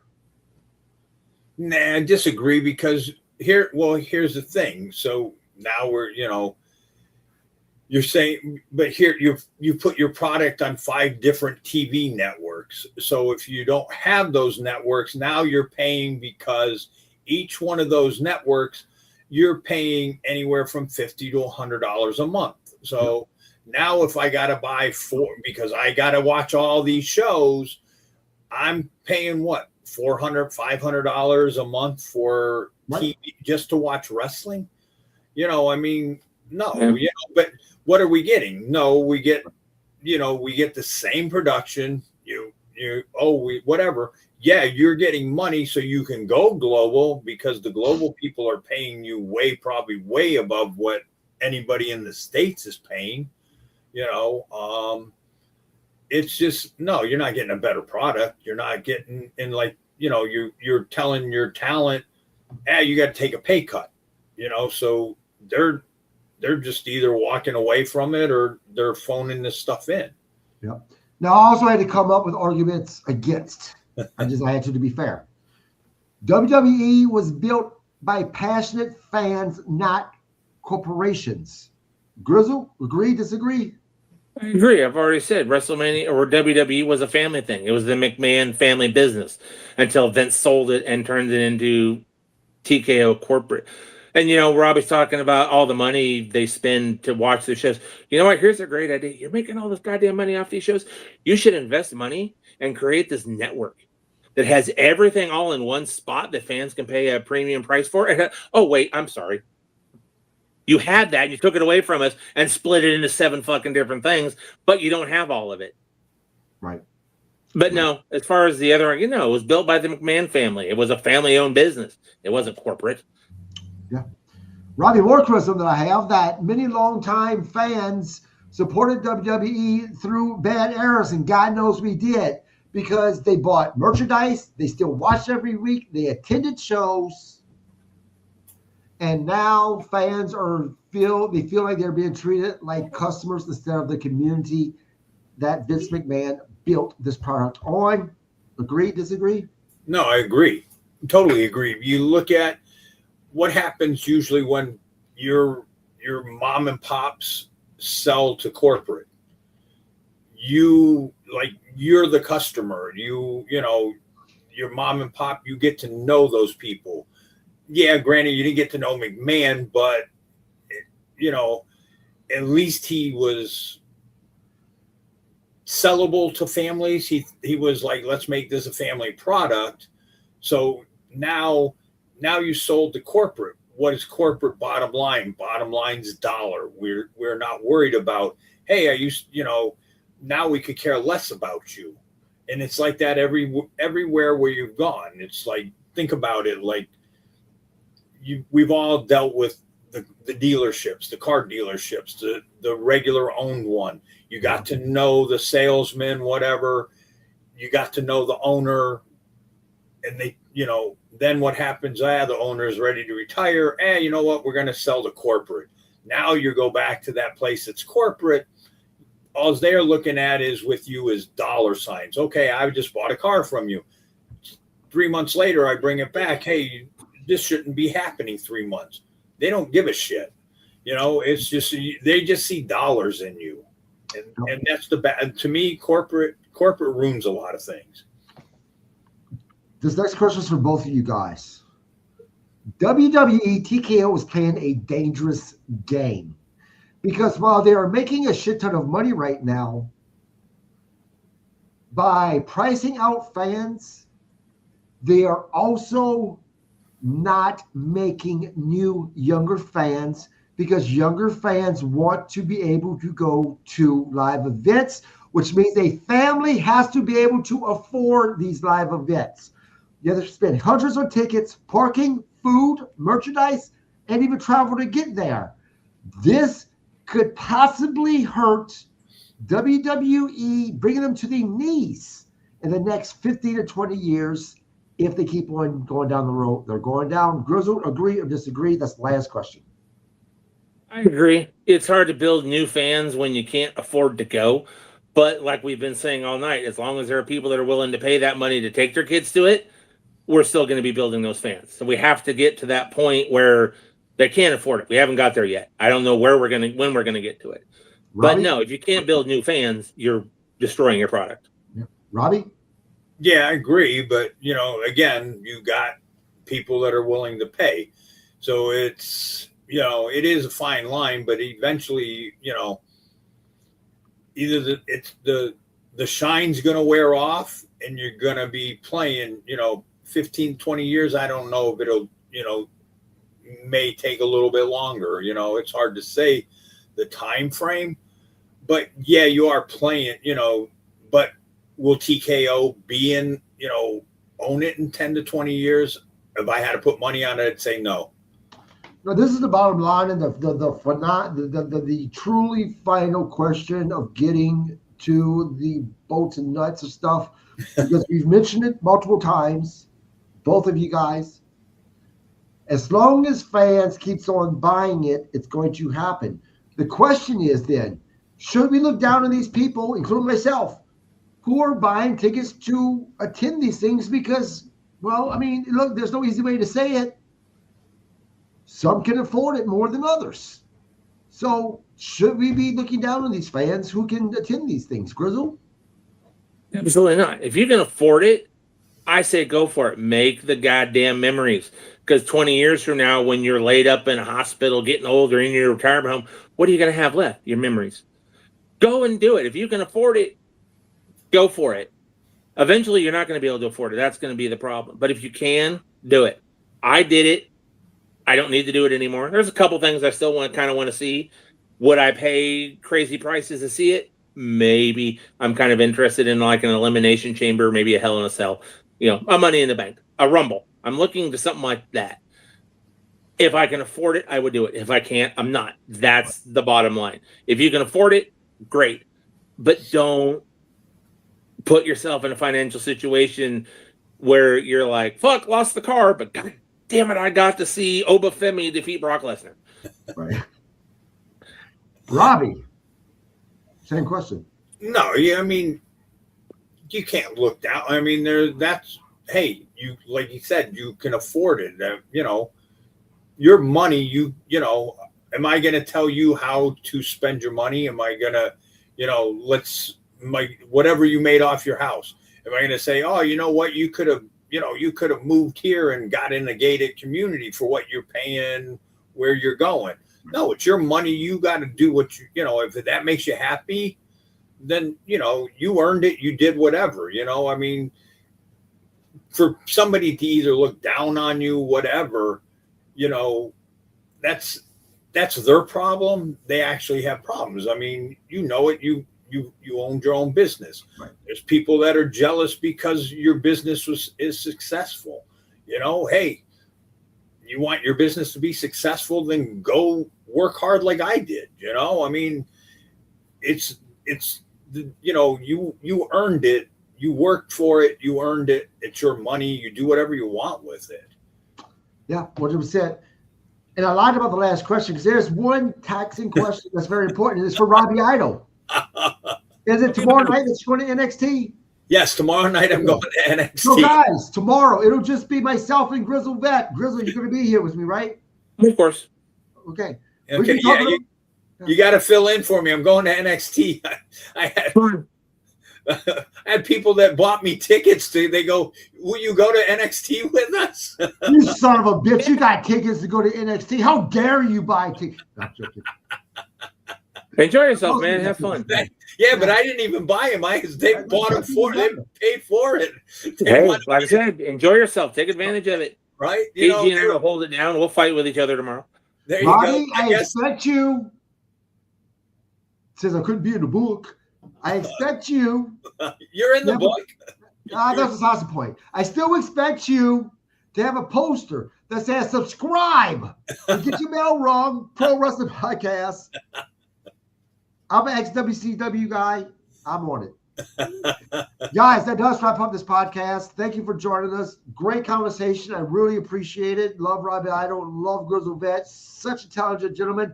Well, this is why I ask the questions and let them answer. They're much smarter than I am when it comes to professional wrestling. I don't know about that. Again, please subscribe to the podcast. Robbie, go ahead. I got to tell you something. So we owe Donnie a big thanks. One of my ex powerlifting training partners who was the sergeant at the courthouse in Sarasota. I got to tell you this story because I went to the mailbox yesterday. I pulled it out. I'm looking, I'm going through the mail, and I'm like, you're fucking kidding me, right? What do you think came in the mail? Jury duty? You got it. Guess when it was? When you supposed to be here in Florida and didn't help me move? Tuesday the 4th. And I'm like, oh, shit. And so I was talking to another friend who would work for the state's attorney, and I was talking like, I'm getting out of jury duty because I have too many friends on the force. I'm back to blue. I've got training partners and guys that retired and everything. They went, didn't work for me. I'm like, what? And so I go, I'm going to have to talk to Donnie, my buddy that's retired from he was a sergeant at the courthouse. I'm like, hey, Donnie, I'm going to Minnesota like 3 days later. I got the tickets already bought and stuff. And he goes, yeah, I got jury. He wound up getting the same thing, but the day before me, wow, jury duty. And he goes, fix this. You should be able a number you can call, and you can let them know that you had a scheduled commitment, and they'll put you back in the pool. I know. Well, and that's what he did. And so I'm sending it out tomorrow. I guess I didn't read all the way through. You can postpone it. So I'm postponing it to be thrown in the lottery in October. But I'm one of the few people I want to be in a jury. I want to be in a murder trial. And that's a whole different podcast about why I want to be on the jury, believe me. So, guys, it'll be Donnie. Thank you, by the way, because I'd be fucked without Robbie Idol coming to Minnesota. Please subscribe to the podcast. It'll be myself and Grizzled Vet. And tomorrow night, I'll let Grizzled tell you guys about everything he's doing, unless something's pressing that you need to get through tonight, Grizzled. Let me throw this one at you because I think you might get a chuckle out of this. Next week on YouTube, Talking Off the Top Rope, new episode debuts. My guest, Evan Ginsberg. There you go. Look, there you go. Yeah, I like Evan. Yeah, but I thought due to our previous conversation, you might get a kick out of that one, the timing of it. Look, I love Evan, and I love the fact that we got into this civil conversation because it brought up the discussion I wanted to have tonight. Evan's a great dude. Love to talk with Evan. His opinion is his opinion, and I respect it, man. There's no right or wrong when it comes to your thoughts on it. There's not, in my opinion, right? And I think the guy's great. Him and I can have civil discussions and not get mad at each other. He's the type of guy that I really do respect because we can disagree without getting nasty. And that's why I have such respect for Robbie and yourself, because we don't agree on the shit that we like. Yeah, we like to throw little pot shots at one another for fun, but it's all in fun. We don't leave here hating one another. I mean, we love each other. Well, sometimes Robbie pisses me off, but anyway, guys, Robbie, we will see you Thursday of next week, sir. Enjoy. What about?